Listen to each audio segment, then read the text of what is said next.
Hello everyone, welcome to TechFlix. It's a student community made for students and made by students. I am Pragya Singhal, the technical coordinator of this community. So in today's video, we're going to cover the part 3 of algorithms and problem solving. Till now, we have covered 2 parts. In first part, I taught you time and space complexity, greedy algorithm. Second part में हमने backtracking algorithms देखे थे, उनसे related काफी important questions देखे थे. So in today's part, we're going to study dynamic programming. Like it is really important topic और काफी लोगों को ये टफ भी लगता है. ऑल्दो ये टफ नहीं है, तो today we going to cover this part. So yeah continue watching this. So basically dynamic programming होता क्या है? डायनेमिक प्रोग्रामिंग क्या है कि आप रिकर्शन पे ऑप्टिमाइजेशन कर रहे हैं. सो फर्स्ट ऑफ ऑल आपको बेसिक रिकर्शन नॉलेज होनी चाहिए, और आई एम एज्यूमिंग कि आपको रिकर्शन आता है, एटलीस्ट थोड़ा बहुत तो आता है. इनिशियली आप डायरेक्ट कोई डीपी का कोड नहीं लिखते, आप पहले रिकर्सिव कोड लिखते, देन आप उसे डीपी में कन्वर्ट करते हैं. ओके, सो आपको क्या है, इसमें आप रिकर्शन पर ऑप्टिमाइजेशन कर रहे हैं. रिकर्शन पर कैसे ऑप्टिमाइजेशन कर रहे हैं वो भी मैं आपको बताती हूँ. उससे पहले हम ये जानेंगे कि कोई प्रॉब्लम डायनेमिक प्रोग्रामिंग प्रॉब्लम है वो कैसे पता चलेगा. तो फर्स्ट ऑफ ऑल उसमें फर्स्ट चीज होगी चॉइस. चॉइस कैसे? जब आप एक ही रिकर्शन कॉल कर रहे हैं, सिर्फ एक रिकर्शन कॉल लेते हैं, आप डायरेक्ट रिकर्शन से सॉल्व करें. बट अगर आप 2 रिकर्शन कॉल करें, अगर आप ऐसे यहाँ पर जैसे 2 रिकर्शन कॉल्स कर रहे हैं, तो देन हम डीपी यूज कर सकते हैं. श्योर नहीं ये करेंगे. वो श्योर कैसे होगा कि आपकी क्वेश्चन में सेकंड चीज होगी ऑप्टिमाइजेशन. आपका क्वेश्चन पूछ रहा होगा या तो कुछ maximum, minimum, longest, smallest, something optimise, वो कुछ पूछ रहा होगा, ऑप्टिमाइज सॉल्यूशन पूछ रहा होगा. अगर ये 2 चीजें क्या है, फर्स्ट क्या है चॉइस, कि आपके पास 2 रिकर्सिव कॉल होंगी, 2 या 2 से ज्यादा. Second is optimisation. अगर ये दोनों चीजें आपकी प्रॉब्लम में है तो वो मोस्ट प्रोबेबली डायनेमिक प्रोग्रामिंग से सॉल्व हो जाएगी. ठीक है. सो डायनेमिक प्रोग्रामिंग को आप 2 वे से इंप्लीमेंट कर सकते हैं. First is memorisation and second is tabulation. Memorisation top down approach and tabulation is bottom up approach. तो मेमोराइजेशन क्या होता है, आप अपने रिकर्सिव कोड को ना स्टोर करते हैं, और आप रिकर्सिवली ही करते हैं. कैसे करते हैं? मैंने यहाँ पे एक बेसिक एग्जांपल है, दैट इज फिबोनाची नंबर. आपको पता होगा कैसे निकालते हैं. 0 और 1 इंडेक्स पे 0 1 होता है, एंड सेकंड इंडेक्स से प्रीवियस 2 इंडेक्सेस का सम होता है. ठीक है, दैट इज. और यहाँ पे it is a basic recursive code कि ये इसकी बेस कंडीशन है, if n equal to 0 n equal to 1, हम क्या कर देंगे, रिटर्न n कर देंगे. Otherwise we will return fib of n-1 plus fib of n-2.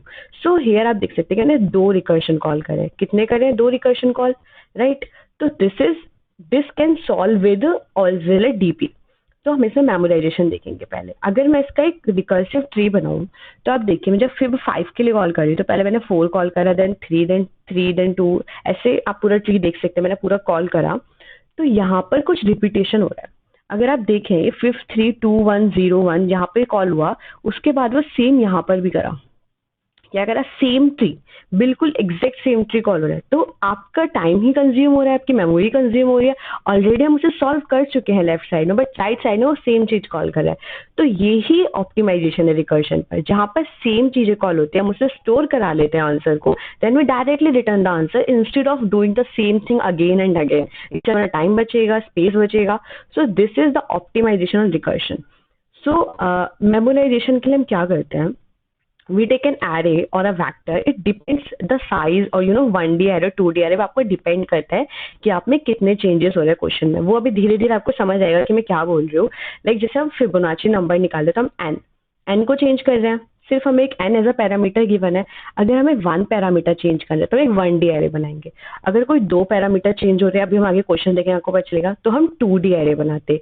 यहाँ पर सिर्फ n चेंज हो रहा है, तो मैंने एक 1D array बना दिया और उसे इनिशियलाइज कर दिया -1 से. -1 से क्यों करा? हम एक ऐसे नंबर से इनिशियलाइज करते हैं जो कि हमारा कभी पॉसिबल आंसर नहीं हो सकता. -1 कभी आंसर ही नहीं हो सकता, क्योंकि 0 से स्टार्ट होता है हमारे, राइट, फिबोनाची नंबर. तो -1 आंसर ही नहीं हो सकता, तो मैंने इसे -1 से इनिशियलाइज कर दिया. अब यहाँ पर क्या करा कि अगर वो चीज -1 है, memo of n is okay, there it would be not equal to -1, तो we will return the result. Otherwise if n equal to 0 n equal to 1, तो हम रिजल्ट में n डाल देंगे और फिर हम सेम चीज कॉल करेंगे, बेसिकली मेमो में स्टोर करा देंगे. ये आपका मेमोराइजेशन होता है. ये काफी इजी होता है. अगर आप रिकर्सिव कोड लिख देते हैं ना किसी problem, memorisation is very simple to convert. जिससे आपको एक एरे लेना पड़ता है, उसमें इनिशियलाइज करना पड़ता है. Very very simple. Then next thing, okay, मैं इसका डायग्राम भी दिखा देती हूँ. जैसे मैंने फिब 5 कॉल करा, पहले वो फिब 4 कॉल करेगा, देन 3 देन 2 देन 1. फिब 1 पे वो रिटर्न क्या कर देगा 1, देन फिब 0 पे वो रिटर्न क्या कर देगा 0. राइट। अब यहाँ से फिफ्थ 3 ने कॉल करा फिफ्थ 1, तो फिफ्थ वन ऑलरेडी हमारा स्टोर है, वो रिटर्न कर देगा 1। देन फिफ्थ 4 ने कॉल करा फिफ्थ टू भी हमारा ऑलरेडी स्टोर है, डेट इज 1, राइट। तो हमें दोबारा कॉल करने की जरूरत नहीं है, fifth 1 fifth 0, it just already store, तो वो वहां से रिटर्न करेगा। This is our memo array that we made. तो ये मैंने पूरे यहाँ पे रूल्स लिखे जो आपको बताया है, वो ही रूल्स है। सेकंड मेथड होता है आपका टैबुलेशन, जो कि आइटरेटिव मेथड होता है। मेमोराइजेशन में रिकर्सिव ही करते हैं, बट आप स्टोर कर लेते हैं answer. But tabulation bottom up approach क्या होता है, आप आइटरेटिव सॉल्व करते हैं। ये थोड़ा हार्ड होता है लिखना, but it is very fast. So ये आप डायरेक्ट कभी भी किसी प्रॉब्लम का टैबुलेशन ना ही लिखिए, पहले आप रिकर्सिव लिखिए, देन उससे आप टैबुलेशन बनाइए। वो आपको आगे प्रॉब्लम्स में बताऊंगी कैसे, फिर धीरे धीरे आप डायरेक्ट टैबुलेशन भी लिख पाएंगे। सो ये मैंने इसका टैबुलेशन फॉर्म लिख दिया, मैंने टैब एरे बना दिया n+1 का, इस 0 उसे इनिशियलाइज कर दिया, टैब ऑफ 0 0, टैब ऑफ 1 1, और फिर हमने 2 से n तक अपना लूप चला दिया, tab of i is equal to tab of i -1 plus tab of i -2। क्योंकि हम यही चीज करते हैं, क्या करते हैं कि प्रीवियस 2 इंडेक्सेस के सम्स को ऐड कर देते हैं, इंडेक्सेस पे जो वैल्यू है उन्हें ऐड कर देते हैं। सो ये हमारा हो गया टैबुलेशन। सो ये अभी एक एग्जाम्पल दिया था, अभी हम काफी सारी प्रॉब्लम्स करेंगे तो आपको ज्यादा अच्छे से समझ आएगा, ठीक है। सो फर्स्ट प्रॉब्लम है 0 1 नैपसेक प्रॉब्लम। ये काफी फेमस और अच्छी प्रॉब्लम है। एक नैपसेक प्रॉब्लम हमने ग्रीडी में भी पढ़ा था, बट वो उससे डिफरेंट है, राइट। क्योंकि इसमें पूछा है given weight and value of N term, put the item in knapsack and get the maximum total value of knapsack. आपको क्या बताना है? Okay, so now study 0 1 knapsack problem. ऐसी हमने एक नैपसेक प्रॉब्लम ग्रीडी में भी पढ़ी थी। ग्रीडी में क्या था, फ्रैक्शनल नैपसेक। अब पहले मैं प्रॉब्लम बताती हूँ क्या होता है। प्रॉब्लम है कि हमारे पास कुछ वेट गिवन है, उन वेट की कुछ वैल्यूज गिवन है, और हमारे पास एक टोटल वेट यानी कि टोटल सम गिवन है। तो हमें उस टोटल यानी कि एक बैग गिवन है, आपको बताती हूँ, एक बैग है, उसका कुछ वेट है, लाइक सपोज 7। तो हम उसमें कितने, मतलब मैक्सिमम वेट वो 7 कैरी कर सकते हैं, तो हम उसमें कितने ऐसे वेट्स डालें जिससे कि उसकी वैल्यू का सम क्या है, मैक्सिमम आए। लेट्स सपोज आपने अगर 1 डाला तो आपको एक 1 वैल्यू मिलेगी, आपको एक प्रॉफिट टाइप मिलेगा। अगर आपने 4 डाला तो आपको एक वैल्यू मिलेगी 5, 5 + 1 6 हो जाएगा। तो आप मैक्सिमम कितना डाल सकते हैं, जितना आपको गिवन है 7। तो आपको कौन से वेट डालने चाहिए जिससे कि आपका रिजल्ट क्या है, मैक्सिमम आए। तो आपको इससे दो चीज पता चली कि आपको मैक्सिमम फाइंड करना है। क्या फाइंड करना है, मैक्सिमम। मैक्सिमम यानी कि it's an optimisation problem, right. और आपके पास दो चॉइसेस हैं, या तो आप उस वेट को लेंगे या आप नहीं लेंगे, राइट। या तो आप उस यहाँ पे जो वेट है उसे लेंगे या फिर आप नहीं लेंगे, आपके पास दो चॉइसेस हैं। तो ये पक्का पक्का डीपी प्रॉब्लम है। तो कि अगर लाइक सपोज अगर वो वेट वेट ऑफ एरे अगर ग्रेटर हुआ, हमें जो गिवन वेट है, तो आप नहीं लेंगे। अगर वो स्मॉलर इक्वल हो तो आप ले सकते हैं, नहीं भी ले सकते हैं। इसमें भी आपके पास चॉइसेस है, ठीक है। तो इसमें हम समझते हैं, पहले प्रॉब्लम अच्छे से रिकर्सिव कोड समझते हैं। जब हम किसी चीज का रिकर्सिव कोड लिखते हैं तो हम बेस सोच रहे हैं, बेस कंडीशन। बेस कंडीशन यानी कि छोटे से छोटी प्रॉब्लम सोचो। तो छोटे छोटे प्रॉब्लम क्या है कि या तो आपके पास जो गिवन वेट है वो 0 है, राइट, गिवन वेट 0 है, या फिर आपके पास एक भी ऐसे वैल्यूज वाले वेट्स नहीं है। आपके पास आइटम्स बेसिकली आपके पास एक भी आइटम नहीं है। यही सबसे, इससे छोटा कुछ हो ही नहीं सकता। अगर आपके पास कोई भी आइटम नहीं है तो आप कोई वेट पुट ही नहीं कर सकते। तो आप रिटर्न क्या करेंगे 0। और अगर आपके पास आइटम्स हैं बट आपके बैग में कैपेसिटी नहीं है, कैपेसिटी ही आपकी 0 है, तो जब भी आप रिटर्न क्या करेंगे, 0 रिटर्न करेंगे। सो ये क्या हो गई, इसकी बेस कंडीशन। अब अगर वो बेस कंडीशन है, अब सेकंड हम क्या कर सकते हैं, हम देखेंगे कि अगर हमारे आइटम का weight is less than given capacity, less than equal to given capacity, तो हमारे पास इसमें दो चॉइसेस है। हमारे पास इसमें दो चॉइसेस है, या तो हम उसे लेंगे या फिर हम नहीं लेंगे। हमारी मर्जी है कि हम उसे ले भी सकते हैं, नहीं भी ले सकते। तो मैं क्या रिटर्न करूंगी, मैक्सिमम ऑफ, अगर मैं उसे लूंगी तो मैं उसकी वैल्यू ऐड कर दूंगी, क्या वैल्यू ऐड कर दूंगी, प्लस मैं फिर से रिकर्सिवली कॉल करूंगी वेट एरे, वैल्यू एरे। हमारा जो गिवन कैपेसिटी है वो माइनस हो जाएगा, minus of the weight we have used, और हम एक एरे पीछे, एक नंबर पीछे चले जाएंगे। और अगर हम उसे नहीं लेते तो weight array, value array, weight हमारा सेम रहेगा क्योंकि अभी हमने कुछ सब्ट्रैक्ट ही नहीं कर पाएंगे, हमने अभी उसमें कुछ अपने बैग में कुछ ऐड ही नहीं करा, और हम एक इंडेक्स पीछे चले जाएंगे। लाइक अगर मैं आपको थोड़ा समझाऊं कैसे, मैंने क्या बोला कि आपके पास लेट्स सपोज कैपेसिटी है 7, हमने लास्ट से स्टार्ट करा, लास्ट हमारा वेट है 5, right. 5 is less then 7, yes. तो आप इसे इंक्लूड कर सकते हैं, नहीं कर सकते, आपकी मर्जी है। लेट्स सपोज मैंने इसे इंक्लूड कर दिया, मैंने 5 अपना बैग में डाल दिया, तो बैग की कैपेसिटी अब क्या बची, 2 बजी, और आप एक इंडेक्स पीछे चले जाएंगे, एक इंडेक्स पीछे चले जाएंगे, राइट, एक इंडेक्स क्या चले जाएंगे पीछे, -1 कर देंगे। या फिर अगर आप इसे इंक्लूड नहीं करते, अगर आप 5 इंक्लूड नहीं करते, तो कैपेसिटी तो आपके बैक की 7 ही रहेगी, कैपेसिटी 7 ही रहेगी, बट आप एक इंडेक्स पीछे जब भी चले जाएंगे। मैं एक इंडेक्स पीछे जब भी चली गई, मैंने -1 कही कि पीछे चली गई, मैं उसे इंक्लूड नहीं करी। और अगर मैं उसे इंक्लूड कर रही हूँ यहाँ पर, तो मैं उसकी वैल्यू ऐड कर लूंगी अपने रिजल्ट में, इसकी जो वैल्यू गिवन है 7, उसे मैं ऐड कर दूंगी और एट द एंड ना मैक्सिमम रिटर्न करेंगे। सो मैंने सिर्फ यही करा है कि अगर उसकी वेट छोटा या बराबर है, तो हम उसमें 2 कंडीशन है, उसे इंक्लूड कर लें। अगर इंक्लूड करें तो वैल्यू ऐड करेंगे रिजल्ट में, और हमारा जो वेट की कैपेसिटी वो कम हो जाएगी और एक इंडेक्स पीछे चले जाएंगे। और अगर हम इंक्लूड नहीं करेंगे, तो हमारा वेट कैपेसिटी वही रहेगा, बट एक इंडेक्स पीछे चले जाएंगे। ओके, अगर आपकी वेट ग्रेटर है, लेट्स सपोज अगर आपका वेट क्या है, ग्रेटर है, अगर आपकी कैपेसिटी लेट्स सपोज 4 होती और यहाँ पर है 5, तो 5 इज ग्रेटर, तो आप इंक्लूड ही नहीं कर सकते, क्योंकि आपको होल आइटम इंक्लूड करना पड़ेगा, आप फ्रैक्शन इंक्लूड नहीं कर सकते।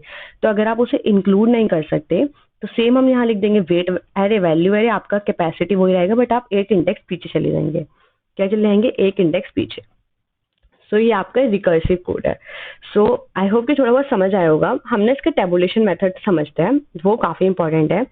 सो मैंने कहा था कि हम एरे बनाते हैं, राइट। जब भी आप डायनामिक प्रोग्राम लिखते हो तो आप एरे या वेक्टर कुछ बनाते हैं, तो वो कौन सा डायनामिक डायमेंशन बनेगा, एरे कौन से 1D 2D कौन सा बनेगा, वो हम डिसाइड करते हैं कि हमारे कितने पैरामीटर चेंजेस हो रहे हैं।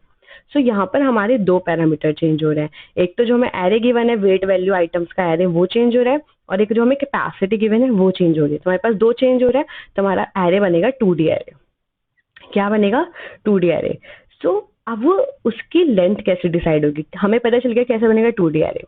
उसकी लेंथ डिसाइड होगी जो जो चीजें चेंज हो रही है उनकी लेंथ। लाइक अगर जैसे हमारे n आइटम्स चेंज हो रहे हैं, तो हम n+1 साइज का कॉमा वेट चेंज हो रहा है, तो वेट +1 हम अपना जो वो बनाएंगे, हम अपना जो एरे बनाएंगे 2D एरे, वो बनाएंगे n+1 W+1। Why n+1 and why W+1? क्योंकि इसमें आपको इनिशियलाइजेशन करना होता है। मोस्टली डीपी प्रॉब्लम्स में आपको +1 करके ही आपको एक पूरा वो बनाना होता है टेबल, क्योंकि हमें लास्ट वैल्यू चाहिए। जो इंडेक्स है ना 7 इज अ वेट, तो आई वांट दिस। अगर मुझे ये चाहिए तो मुझे +1 साइज का अपना एरे बनाना पड़ेगा। तो हमने क्या बनाया, पहले हमने क्या करा, डिसाइड करा वो 2D है 1D। सेकंड फिर हमने एरे बनाया। थर्ड थिंग भी करते हैं इनिशियलाइजेशन। इनिशियलाइजेशन क्या होता है? जो आपकी बेस कंडीशन होती है ना रिकर्शन में, जो आपकी रिकर्शन में बेस कंडीशन है, वो ही आप इनिशियलाइज कर देते हैं अपनी टेबल में। अगर हम इसमें देखें, यहाँ पर गिवन है n इज 0, यानी कि जब आपके आइटम 0 है, तो मैंने ये जो टेबल बनाई, इसका ये जो दिस साइड रो साइड है, ये आपके n रिप्रेजेंट कर रहा है, एंड इसका ये जो कॉलम साइड है, ये आपका w रिप्रेजेंट कर रहा है, राइट। तो जब हमारा n 0 होगा, यानी कि n दिस, इसका मतलब है कि हमारे पास 0 आइटम्स हैं, तो हम सम ला ही नहीं सकते, तो हमने सब कुछ क्या कर दिया, 0 भर दिया। और अगर आपके पास वेट 0 होगा, तो हमारे आइटम्स कितने भी हो, हम सम 0 ही लेंगे, हमारी वैल्यू 0 ही रिटर्न होगा। सो this is like that, okay. और जो उसका लास्ट कॉलम होता है वो आंसर होता है। अब एक बार मैं आपको टेबल का मतलब समझाती हूँ, ये कह क्या रहा है। देखो, जैसे हम यहाँ पर है, लेट्स सपोज इस पे 3,2, हम इस वाली पोजीशन पे है 3,2, तो इसका मतलब है कि हमारे पास अभी कैपेसिटी जो है वो है 3, और हमारे पास 2 आइटम्स हैं। कितने आइटम्स है? 2 आइटम, जो कि इनिशियल 2 आइटम्स हो जाएंगे हमारे गिवन एरेज के। इसका मतलब ये है कि आपके पास अभी सम है 3, और आपके पास जो आइटम्स हैं वो है number of items 2। So this is that. और हम लास्ट वाला रिजल्ट करते हैं, क्योंकि ये रिप्रेजेंट कर रहा है कि हमारे पास सम है 7 और नंबर ऑफ आइटम्स है 4, और हमारा क्वेश्चन भी यही है कि हमें सम गिवन है 7, यानी कि कैपेसिटी गिवन है 7 और number of items 4। That's why our answer is always this last one, okay. So first column हमने अपनी इनिशियलाइज कर दी। Let me reload this, okay, yeah so हमने अपना जो बेस कंडीशन थी वो हमने इनिशियलाइज कर दी। Now to fill the rest of matrix, हम रेस्ट ऑफ मैट्रिक्स फिल करेंगे, वो हम डायरेक्टली जैसे हमने रिकर्शन में लिखा था वैसे ही अपना कोड लिख देंगे। अगर मैं आपको यहाँ पर दिखाऊं, सो मैंने इसे 1 से स्टार्ट करा, क्योंकि ऑब्वियस सी बात है, अब मैंने ये दोनों तो फिल कर दिए, तो मैं यहाँ से अपनी टेबल भरना शुरू करूंगी। मैंने i 1 से लेके less than n plus 1 and j 1 से लेके w प्लस 1 तक, like i is your row and w is your column. अगर उसका weight of i minus 1 less than j, मैंने बताया ये जो j है ये क्या रिप्रेजेंट कर रहा है, कैपेसिटी रिप्रेजेंट कर रहा है हर पॉइंट पर। लाइक पहले 1 कैपेसिटी, क्योंकि हम इसमें छोटी छोटी प्रॉब्लम सॉल्व करते हैं, डायरेक्ट 7 कैपेसिटी नहीं ले रहे, पहले हम 0 कैपेसिटी ले रहे हैं, देन 1 कैपेसिटी ले रहे हैं, then 2 capacity, then 3 capacity, right. तो हमने देखा अगर weight of i minus 1, i minus 1 why, क्योंकि i अभी 1 है और हमें अपने एरे में देखना होगा, तो एरे में तो -1 करके हम ये देखेंगे ये वाला वेट, तो दैट वुड बी 0, राइट, क्योंकि इंडेक्सिंग 0 से स्टार्ट होती है। अगर वेट ऑफ i माइनस 1 आपका लेस देन j है, लेस देन कैपेसिटी है, तो हमारे पास दो ऑप्शन है। तो हम उस एरे में क्या फिल करेंगे, मैक्सिमम ऑफ, या तो हम उसे इंक्लूड करेंगे। अगर इंक्लूड करेंगे तो वैल्यू ऐड करेंगे, एक स्टेप बैक जाएंगे और जो हमारा वेट है वो भी डिक्रीज कर देंगे। और अगर हम इंक्लूड नहीं करेंगे तो सिर्फ एक स्टेप बैक जाएंगे, इनके i माइनस 1 कर देंगे, यानी कि एक एरे पीछे, एक इंडेक्सिंग पीछे, और j हमारा सेम रहेगा। एल्स अगर वेट बड़ा है तो हम उसे इंक्लूड ही नहीं कर सकते, तो हम डायरेक्टली एक इंडेक्स पीछे चले जाएंगे और वेट हमारा j ही रहेगा सेम, और एट देन हम रिटर्न कर देंगे t and w। So I hope कि आपको इसे समझ आया होगा। और मैंने यहाँ पे पूरी टेबल फिल करी है। लाइक अगर मैं आपको दिखाऊं, यहाँ पर हमारा है 1,1, this 1 represent the value array जैसे हमारे पास 1 3 4 5 है। तो हमने देखा 1 is less than equals to 1, या इट इज ट्रू, तो हम या तो इंक्लूड कर सकते हैं। इंक्लूड कैसे करेंगे, हम इसकी वैल्यू देखेंगे 1 1 और हमारा एरे वैल्यू देखेंगे 1, वेट हो जाएगा 0, 1 माइनस 1 0। सेकंड अगर हम इंक्लूड नहीं कर सकते तो वैल्यू देखेंगे हम 0 0 होगा हमारा वैल्यू, और हम एक स्टेप पीछे जाएंगे दैट इज 0 पर। तो हमारा इसमें से मैक्सिमम वैल्यू क्या आई 1, मैक्सिमम वैल्यू क्या आई 1, तो इसलिए हमने यहाँ फिल कर दिया 1। सेम हमने पूरी ये टेबल फिल करी है और इसका एट द एंड रिजल्ट आ गया 9। सो आई होप कि आपको समझ आ गया होगा। उसकी जो टाइम कॉम्प्लेक्सिटी होगी वो होगी big of n into W, क्योंकि आप 2 लूप चला रहे हैं of n into W time. Okay, so this is our 0 1 knapsack problem. क्या थी प्रॉब्लम थी कि हमारे पास कुछ आइटम्स गिवन है, उनका वेट और वैल्यू गिवन है और एक कैपेसिटी गिवन है बैग की। उस कैपेसिटी में हमें ऑप्टिमाइज करके मैक्सिमम ऐसा वेट डालना है कि हमारे पास मैक्सिमम वैल्यू आए, और यही हमारी प्रॉब्लम है। तो हमने इसे रिकर्सिवली भी सॉल्व करा और डायनामिक प्रोग्रामिंग भी सॉल्व करा। सो डायनामिक प्रोग्रामिंग में बेसिकली ऐसे बहुत काफ़ी ज़्यादा मोस्टली क्वेश्चन में जो टेबल बनती है, तो आपको आई थिंक थोड़ा अप्रोच करना आया होगा कि हम कैसे करते हैं। पहले हम रिकर्सिव कोड सोचते हैं, उसमें पहले बेस कंडीशन सोचते हैं, फिर रिकर्शन लिखते हैं, फिर उससे हम अपनी टेबल बनाते हैं, बेस कंडीशन से इनिशियलाइजेशन करते हैं टेबल का, और देन वही चीज़ हम जो हमने रिकर्शन में करा था वही हम अपने आइटरेटिव यानी कि टैबुलेशन अप्रोच में लगा देते हैं। सो और मैंने इसमें मेमोलेशन कोड नहीं लिखा, दैट्स वेरी सिंपल कोड, तो आई थॉट कि to skip that. Now the next problem is coin change problem. Coin change problem, what it says is कि in this we need to find the minimum number of coins, so after adding that their sum is equal to given sum। ये problem क्या कहती है, हमें कुछ coins given है। यहाँ पर लेट्स सपोज हमें एक कॉइन गिवन है 1 रुपीज का, एक गिवन है 2 रुपीज का, एक 3 का, एक 5 का। ऑल्दो इंडिया में 3 रुपीज का कोई कॉइन नहीं है, वी आर जस्ट एज्यूमिंग कि हमें कुछ कॉइन्स गिवन है, उनकी वैल्यू गिवन है वो, और हमें सम गिवन है। तो हमें मिनिमम नंबर ऑफ कॉइन्स बताने हैं, कि मिनिमम नंबर ऑफ कॉइन्स बताना है जो कि सम के इक्वल है। और आप सेम कॉइन यूज कर सकते हैं, ऐसा नहीं कि अगर आपने 1 कॉइन यूज करा तो आप 1 कॉइन दोबारा यूज नहीं कर सकते, आप कर सकते हैं, आप जितने चाहे कर सकते हैं यूज। आपके पास इनफाइनाइट सप्लाई है, ये समझ लीजिए। तो अगर आपके पास सम 9 चाहिए तो आपके फर्स्ट ऑप्शन है कि आप 1 को 9 बार ऐड कर लीजिए, यानी कि आप 1 रुपए के 9 सिक्के ले लीजिए बेसिकली, तो सम 9 आ जाएगा। या फिर आप 3 रुपए के 3 सिक्के ले लीजिए, या फिर आप 1 रुपए का ले लीजिए, 1 2 रुपए का ले लीजिए, 2 3 रुपए के ले लीजिए। ऐसे ही बहुत सारे आपके पास बहुत सारे सोल्यूशन आ जाएंगे। बट इसमें ऑप्टिमाइजेशन क्या है, ऑप्टिमाइजेशन दिस इसमें आपको सिर्फ टोटल कॉइन कितने चाहिए, 3 चाहिए, तो मिनिमम कॉइन कितने आ गए, इसका आंसर आया 3। सो हमें इसमें क्या चाहिए, मिनिमम कॉइन क्या चाहिए, 3 चाहिए। सो आपके पास ये ऑप्टिमाइजेशन प्रॉब्लम हो गई। अब मैंने सबका रिकर्सिव कोड नहीं लिखा है, डायरेक्ट मैं आपको डायनामिक प्रोग्रामिंग कोड बता रही हूँ। तो इसमें आपके पास मैं आपको इसका इनिशियलाइजेशन बताती हूँ, और ये काफ़ी ऐसी इंपॉर्टेंट सी प्रॉब्लम है। लाइक ये ही एक ऐसी प्रॉब्लम है जिसमें आपकी 2 रो इनिशियलाइज होती है, अदरवाइज आपकी मोस्टली क्वेश्चंस में सिर्फ 1 रो 1 कॉलम इनिशियलाइज होता है। तो हम समझते हैं, लेट ये जो आपकी दिस रो साइड है, यानी कि this I side, this represent number of coins, आपके पास जो कॉइन्स हैं, and this represent your sum. Okay, अगर लेट सपोज आपके पास 0 कॉइन है, आपके पास एक भी कॉइन है, 0 रुपए का कॉइन है, और आपके पास कुछ भी सम हो, तो आप वो सम नहीं ला सकते। प्रैक्टिकली तो पॉसिबल नहीं है, आप कोई भी एक भी कॉइन यूज नहीं कर सकते, बट हाइपोथेटिकली सोचें तो हमें इनफाइनाइट कॉइन चाहिए होंगे। क्या चाहिए होंगे? हमें इनफाइनाइट कॉइन चाहिए, क्योंकि वो बहुत zero like zero, obviously zero, but आप सोचिए कि आपके पास बहुत छोटा सम है वो जीरो, तो आपको किसी भी सम को पूरा करने के लिए हाइपोथेटिकली आपके पास कितने कॉइन चाहिए होंगे? Infinite coin. तो मैंने इसलिए इसकी फर्स्ट जो कॉलम है वो इनफाइनाइट से फिल कर दिया। नाउ अगर सॉरी फर्स्ट रो, अगर हम देखें हमारे पास समय जीरो, तो आपके पास कोई भी कॉइन हो तो आपको जीरो ही कॉइन चाहिए। लाइक सपोज आपके पास 10 रुपए का कॉइन है, आपको उसकी नेसेसिटी नहीं है क्योंकि आपको सम जीरो चाहिए, तो आप जीरो कॉइन यूज करेंगे। तो इसलिए मैंने इसका फर्स्ट कॉलम इनिशियलाइज कर दिया जीरो से। ठीक है, इनिशियलाइजेशन समझ आया? अगर जीरो नंबर ऑफ कॉइन्स है तो आपको इनफाइनाइट नंबर ऑफ कॉइन्स चाहिए होंगे टू कंप्लीट दैट सम, और 0 रुपीज का कॉइन है अगर आपके पास, और अगर आपके पास सम ही जीरो तो आपके पास कितने भी कॉइन है फर्क नहीं पड़ता, हमें जीरो कॉइन्स चाहिए। हाँ ठीक है, तो हमने ऐसे इसका इनिशियलाइज करा, और हमने इनफाइनाइट, मैंने यहाँ पे इनफाइनाइट -1 लिखा है, वो क्यों लिखा है वो भी आगे मैं आपको बताऊंगी। तो अब दिस इज स्पेशल केस, मैंने कहा ना ये प्रॉब्लम काफी स्पेशल है, इसमें आप सेकंड रो भी इनिशियलाइज करते हैं। सो वो हम कैसे करते हैं कि लेट्स सपोज आपके पास एक कॉइन है, आपके पास 2 रुपए का कॉइन है, आपको सम चाहिए 5। क्या चाहिए? सम 5, और आपके पास सिर्फ यही 2 रुपए का कॉइन है। तो आप क्या 2 रुपए के कॉइन से सम 5 ला सकते हैं? नहीं ला सकते, क्योंकि आप या तो इसके एक कॉइन यूज करेंगे, या तो एक 2 यूज करेंगे, या फिर 2 + 2 4 यूज करेंगे, या फिर 6 यूज करेंगे। आपके पास 5 नहीं आ सकता, नहीं आ सकता। और अगर नहीं आ सकता तो हमें कितने चाहिए होंगे? इनफाइनाइट कॉइन चाहिए होंगे। वी जस्ट अज्यूम कि हमें इनफाइनाइट चाहिए होंगे।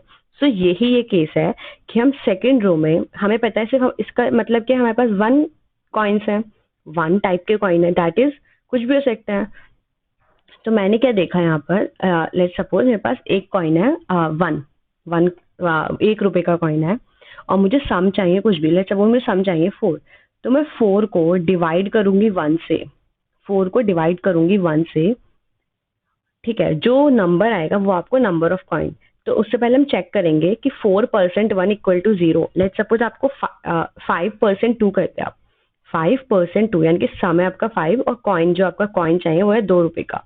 5% 2 0 नहीं है, तो आप इसका मतलब है कि आप वो कॉइन यूज ही नहीं कर सकते, आप उस कॉइन से वो सम लेके ही नहीं आ सकते, तो आप वहाँ इनफाइनाइट कर देते। लाइक मैं अगर आपको इसका इनिशियलाइजेशन दिखाऊं, मैंने अपनी सेकेंड रो में इनिशियलाइज करा J1 से लेके J < सम +1। अगर J% कॉइन 0, यानी कि जो मैं इसका एरे गिवन है उसका फर्स्ट कॉइन देख रहे हैं हम, फर्स्ट अगर वो 0 के इक्वल आता है, सो या आपके पास क्या चाहिए? आप क्या देखेंगे? आपके जो इनिशियली कॉइन यानी कि 0 इंडेक्स पे जो भी आपके पास कॉइन प्रेजेंट है, लेट्स सपोज 1 का प्रेजेंट है, अगर वो आपके उस सम से, J इज व्हाट सम, अगर उस सम से परसेंट उसका 0 आता है, तो यानी कि हम इतने नंबर ऑफ कॉइन यूज कर सकते हैं। कितने number? J divided by coin of 0 index. अगर आपके पास वो परसेंट इक्वल टू 0 नहीं आता, जैसे कि हमने अभी यहाँ देखा था, अगर वो 0 नहीं आता 5 और 2 के केस में, तो हम उसे फिर से इंट मैक्सिमम -1 से इनिशियलाइज कर देंगे। जैसे कि अगर आपके पास लेट्स सपोज 3 होता, 3 रुपए का कॉइन है, आपको सम चाहिए 4, तो 4% 3 0 नहीं है, और आप 3 से ला भी नहीं सकते। आप प्रैक्टिकली सोचा, आपके पास 3 रुपए का कॉइन है, आपको सम चाहिए 4, तो आप कैसे लाएंगे? आप एक कॉइन यूज करेंगे तो 3 सम आया, 2 कॉइन करेंगे तो 6 सम आया, सक्सीड करिए, आप कर ही नहीं सकते, राइट? आप कर ही नहीं सकते। तो इसलिए हम ये कंडीशन देखते हैं, 4% कॉइन ऑफ 0 लाइक यानी कि J sum is equal to 0, तो ही हम कितने number of coin? J divide by coin 0, otherwise we initialise it with int maximum. So yeah I hope कि आपको समझ आया होगा। तो ये हमने ऐसे सेकेंड रो भी इनिशियलाइज कर दी। Now the rest of the code is very very simple. Like मैंने यहाँ से ये वाली एंड ये कॉलम, हमने ये सब कुछ इनिशियलाइज कर रखा है ऑलरेडी। नाउ हम ये rest of the matrix fill करेंगे। इसके लिए एक कोड है, ये कैसे फिल करेंगे? हम कहाँ से स्टार्ट करेंगे? I2 से और J1 से। ठीक है, I2 से J1 से। अगर coin of I-1, coin of I-1, let's suppose आप कॉइन 2 पर है, तो कॉइन ऑफ 2 - 1 यानी कि कॉइन ऑफ 1, ये this is coin of 1 index का this one. If it is less than equals to J, अगर वो less than equal to J है, तो आप मिनिमम ऑफ लेंगे, या तो आप वो कॉइन इंक्लूड करेंगे। अगर आपने वो कॉइन इंक्लूड करा तो आप उसी इंडेक्स पे रह सकते हैं, यानी कि आप वो कॉइन यूज कर सकते हैं। आपका सब में से माइनस कर देंगे J minus coin of I-1 और +1 कर देंगे। +1 इज क्योंकि आपने एक कॉइन यूज कर लिया है। या तो आप ये करेंगे, या फिर आप वो कॉइन ही नहीं लेंगे, तो आप एक इंडेक्स पीछे चले जाएंगे, राइट? लेट्स सपोज आपने सेकंड 2 कॉइन ही लिया 1 के लिए, क्योंकि 1 इज लेस देन 2, तो आप एक इंडेक्स पीछे चले जाएंगे I-1 J, राइट? और अगर आपका वो बड़ा है, यानी कि आपका जो कॉइन ऑफ i-1 है वो बड़ा है आपके सम से, तो आप उसे इंक्लूड ही नहीं करेंगे। सेम जो मैंने अभी बताई चीज वही है। तो यही अगर, और हमने इनफाइनाइट -1 क्यों लिया था, लेट्स सपोज हमें +1 कर रहा है, हमने पीछे से कहीं इनफाइनाइट हमने वैल्यू जो स्टोर करी है, अगर हम उसमें से कोई वैल्यू लेके इनफाइनाइट +1 करते तो वो आपकी नेगेटिव वैल्यू चली जाती, क्योंकि आप इंटीजर में मैक्सिमम वैल्यू जो स्टोर करा सकते दैट इज इनफाइनाइट। तो जैसा मैंने इनफाइनाइट -1 स्टोर करा ली, इनफाइनाइट -1, अगर मैं +1 भी करती हूँ तो मेरा मैक्स टू मैक्स इनफाइनाइट ही जाएगा, उससे बड़ा वैल्यू नहीं जाएगा, तो हमारे कोड में एरर नहीं आएगा रन टाइम या फिर कोई भी error. So that's the problem. और इसकी time complexity again big of sum into n, क्योंकि हम 2 चेंजेस कर रहे हैं। आई होप कि आपको ऐसे प्रॉब्लम समझ आया होगा। क्या था प्रॉब्लम, क्या था कि हमें कुछ कॉइन्स गिवन है, लाइक 2 रुपए का कॉइन, 5 रुपए का कॉइन, 10 रुपए का कॉइन, कुछ कॉइन्स गिवन है और हमें सम गिवन है। सो हमें मिनिमम नंबर ऑफ कॉइन बताने हैं जिससे कि वो हमारे सम के इक्वल आ जाए। तो हमने इसमें दो, ये काफी स्पेशल प्रॉब्लम है, यहाँ 2 जगह इनिशियलाइजेशन होता है। आपकी जो फर्स्ट रो होती है, फर्स्ट रो होती है वो इनफाइनाइट से इनिशियलाइज होती है, फर्स्ट कॉलम 0 से, एंड देन सेकंड रो आप j% कर करते हैं, क्योंकि अगर आपके पास एक ही कॉइन है तो हम उसे सिंपली कर सकते हैं, right. Then rest of the matrix हम सेम तरीके से फिल करते हैं, या तो हम इसे इंक्लूड करेंगे, हम इंक्लूड नहीं करेंगे। और यहाँ पे मेक श्योर कि यहाँ पे हमने एक चीज देखना है कि यहाँ i-1 नहीं करा है, क्योंकि आप सेम कॉइन रिपीट भी कर सकते हैं। अगर आपने 2 रुपए का एक कॉइन यूज कर लिया तो आप 2 कॉइन भी यूज कर सकते हैं, इट डजेंट मैटर कि आप एक ही कॉइन यूज करेंगे, तो इसलिए हम i-1 नहीं करते। अगर आपको याद हो तो नैपसेक प्रॉब्लम में हम i-1 करते थे, i-1, here we C i-1, क्योंकि वहां पर आपको आप सेम वैल्यू एरे द्वारा यूज नहीं कर सकते, सेम आइटम द्वारा यूज नहीं कर सकते, बट आप कॉइन सेम द्वारा यूज कर सकते हैं। सो आई होप कि आपको ये प्रॉब्लम समझ आया होगा। It's a really important problem. Okay, so now we will study Floyd Warshall algorithm, इसे हम ऑल पेयर शॉर्टेस्ट पाथ भी कहते हैं। सो बेसिकली ये एल्गोरिथम आपसे क्या कहता है, ये कहता है कि आपको हर नोड से हर नोड के बीच में शॉर्टेस्ट डिस्टेंस बताना है। जैसे हमने डायस्ट्रिक एल्गोरिथम पढ़ा था ग्रीडी में, वो क्या कहता था कि आपको एक सोर्स नोड गिवन है और आपको उस सोर्स नोड से हर नोड का शॉर्टेस्ट बताना है, शॉर्टेस्ट पाथ बताना है। बट इसमें क्या कहता है, हर नोड का हर नोड से। लेट्स सपोज अगर आपके पास 4 नोड्स हैं, अगर आपके पास 4 नोड्स है तो आपको 4 नोड्स का 4 नोड से ही शॉर्टेस्ट पाथ बताना है, ठीक है। अब इसमें फर्स्ट कंडीशन होती है कि ये जो एल्गोरिथम है ये नेगेटिव साइकिल के लिए वर्क कर सकती है, बट नेगेटिव एजेस के लिए वर्क कर सकती है, बट नेगेटिव साइकिल के वर्क नहीं कर सकती। इसका क्या मतलब है, लाइक मैंने यहाँ पे एक एग्जांपल दिया है। अगर आप देखें 0 का 0 से डिस्टेंस, किसी नोड का अपने आप से डिस्टेंस 0 होगा, राइट, 0 होगा। बट अगर हम ऐसे जाएं, 0 से 1 जाएं, देन 1 से 2, देन 2 से 6, तो what it will be 2 + 3 - 6, that is -1। तो ये क्या हो गया, नेगेटिव हो गया, जो कि पॉसिबल नहीं है। तो इसलिए ये कहता है कि अगर ओवरऑल सम इस साइकिल का नेगेटिव आ रहा है, अगर ओवरऑल सम साइकिल का नेगेटिव है तो वर्क नहीं करेगी एल्गोरिथम। बट अगर लेट्स सपोज यहाँ -6 की जगह -4 होता तो वो वर्क कर सकता था, राइट। तो ओवरऑल सम नेगेटिव नहीं होना चाहिए, अदरवाइज कोई एज नेगेटिव है तो चल जाएगा, ओके। अब आप कह सकते हैं कि हम डाइस्ट्रैक्ट भी तो यूज कर सकते थे, तो हम डाइस्ट्रैक्ट भी यूज कर सकते हैं n टाइम्स, लाइक एक नोड के लिए करेंगे, फिर सेकंड नोड के लिए करेंगे, फिर थर्ड, जितनी भी हमारी नोड्स हैं हम सबके लिए करेंगे, तो हम डाइस्ट्रैक्ट भी यूज कर सकते हैं। बट डाइस्ट्रैक्ट में फर्स्ट प्रॉब्लम इज दैट कि आप नेगेटिव एज वेट के लिए नहीं कर सकते। आप यहाँ पर नेगेटिव एज वेट के लिए कर सकते हैं, नेगेटिव साइकिल के लिए नहीं कर सकते, बट डाइस्ट्रैक्ट में आप नेगेटिव एज वेट के लिए भी नहीं कर सकते। एंड सेकेंड, अगर आपका ग्राफ बहुत डेंस होता है तो जो फ्लॉयड-वार्शल हो काफी आसानी होती है, बट डाइस्ट्रैक्ट से आपकी टाइम कॉम्प्लेक्सिटी इंक्रीज हो सकती है। So that's why Floyd-Warshall is better.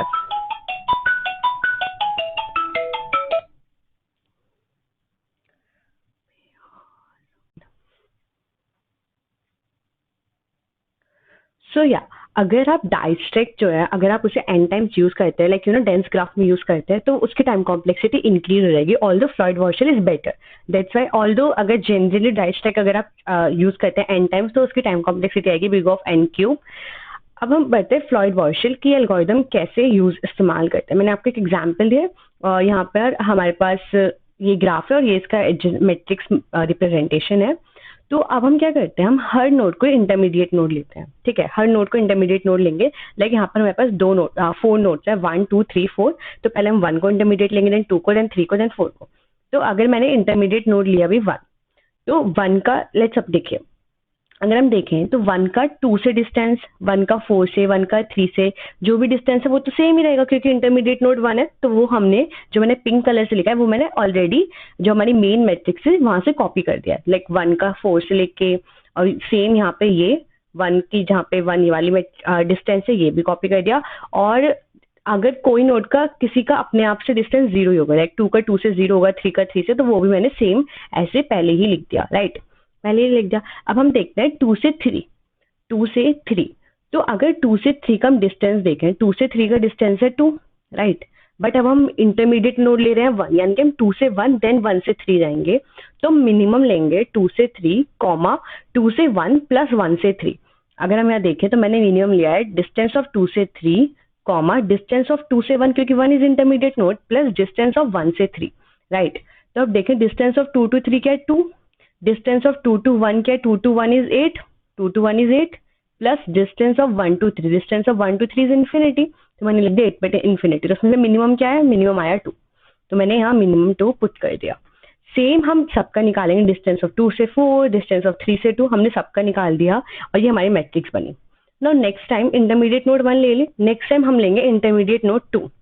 अब इंटरमीडिएट नोड 2 के लिए जो बेस मैट्रिक्स होगी वो होगी इंटरमीडिएट, जो मैट्रिक्स इंटरमीडिएट नोड 1 लेकर आई थी, यानी कि इससे प्रीवियस वाली मैट्रिक्स। लाइक 1 के लिए हमने ली थी जो हमें ओरिजिनल मैट्रिक्स गिवन थी, 2 के लिए हम लेंगे जो हमें 1 से हमने अभी मैट्रिक्स ड्राइव करी, यानी कि दिस वन मैट्रिक्स, हम ये वाली matrix as a base matrix consider करेंगे, राइट। तो इसमें भी मैंने नॉर्मल करा, जो भी 2 से डिराइव्ड वाली डिस्टेंसेज है वो मैंने सेम लिख दी, लाइक इसमें से कॉपी करके जो पिंक से लिखा है वो मैंने डायरेक्ट लिख दिया, ऐसे यहाँ पे 2 से डायरेक्ट लिख दिया, और 1 से 1 0, 2 से 2 0, 3 से 3 0, 4 से 4 0, ये भी मैंने डायरेक्ट लिख दिया। अब जो ब्लैक से मैंने लिखा हुआ है वो मैंने निकाली है। कैसे निकाली? अगर मैं 1 से 3 का देखूँ, डिस्टेंस ऑफ 1 टू 3, तो वो क्या होगा, distance of 1 to 3 comma distance of 1 to 2 then 2 to 3, क्योंकि अब हम इंटरमीडिएट नोड ले क्या ले रहे हैं, 2 ले रहे हैं, यानी कि 1 से 3 डायरेक्ट नहीं, 1 से 2 जाएंगे देन 2 से 3 जाएंगे। ओके, कैसे जाएंगे, 1 से 2, 2 से 3, तो मैं इनका मिनिमम डिस्टेंस देखूंगी, तो distance of 1 to 3 comma distance of 1 to 2 plus distance of 2 to 3, तो डिस्टेंस ऑफ 1 टू 3 क्या है यहाँ पर, that is infinity, comma distance of 1 to 2 क्या है 3, एंड डिस्टेंस ऑफ 2 टू 3 क्या है 2, तो 2 प्लस 3 5, तो उसमें से मिनिमम क्या आ गया 5, तो मैंने यहाँ पुट कर दिया 5। सेम हम सारी डिस्टेंसेस निकाल लेंगे। देन इसके बाद हम क्या लेंगे, हम लेंगे इंटरमीडिएट नोड 3, तो मैंने सेम ड्राइव करा है, वो मैंने यहाँ पर लिख दिया है। देन मैंने लिया इंटरमीडिएट नोड 4 और मैंने सेम ड्राइव यहाँ पे कर दिया। और जब हम सारी नोड को इंटरमीडिएट लेकर खत्म कर दे, तो जो हमारी एंड में मैट्रिक्स आएगी वो हमारी रिजल्टेंट मैट्रिक्स होगी, यानी कि मिनिमम डिस्टेंस है हर नोड का हर नोड से, that is the shortest path you can find. Okay, अब इसका लाइक एक फॉर्मूला बना, कैसे देखो, जब हमने 1 मैट्रिक्स इंटरमीडिएट नोड 1 ले रहे थे, तो हम प्रीवियस मैट्रिक्स ले रहे थे जो कि हम 0 मैट्रिक्स कंसिडर कर सकते, तो हम यहाँ से डिस्टेंस किसका ले रहे थे, 0 मैट्रिक्स से। जब हम इंटरमीडिएट नोड 2 निकाल देते तो हम डिस्टेंस कहाँ से ले रहे थे, इंटरमीडिएट नोड 1 से, यानी कि डिस्टेंस ऑफ 1 वाली मैट्रिक्स से।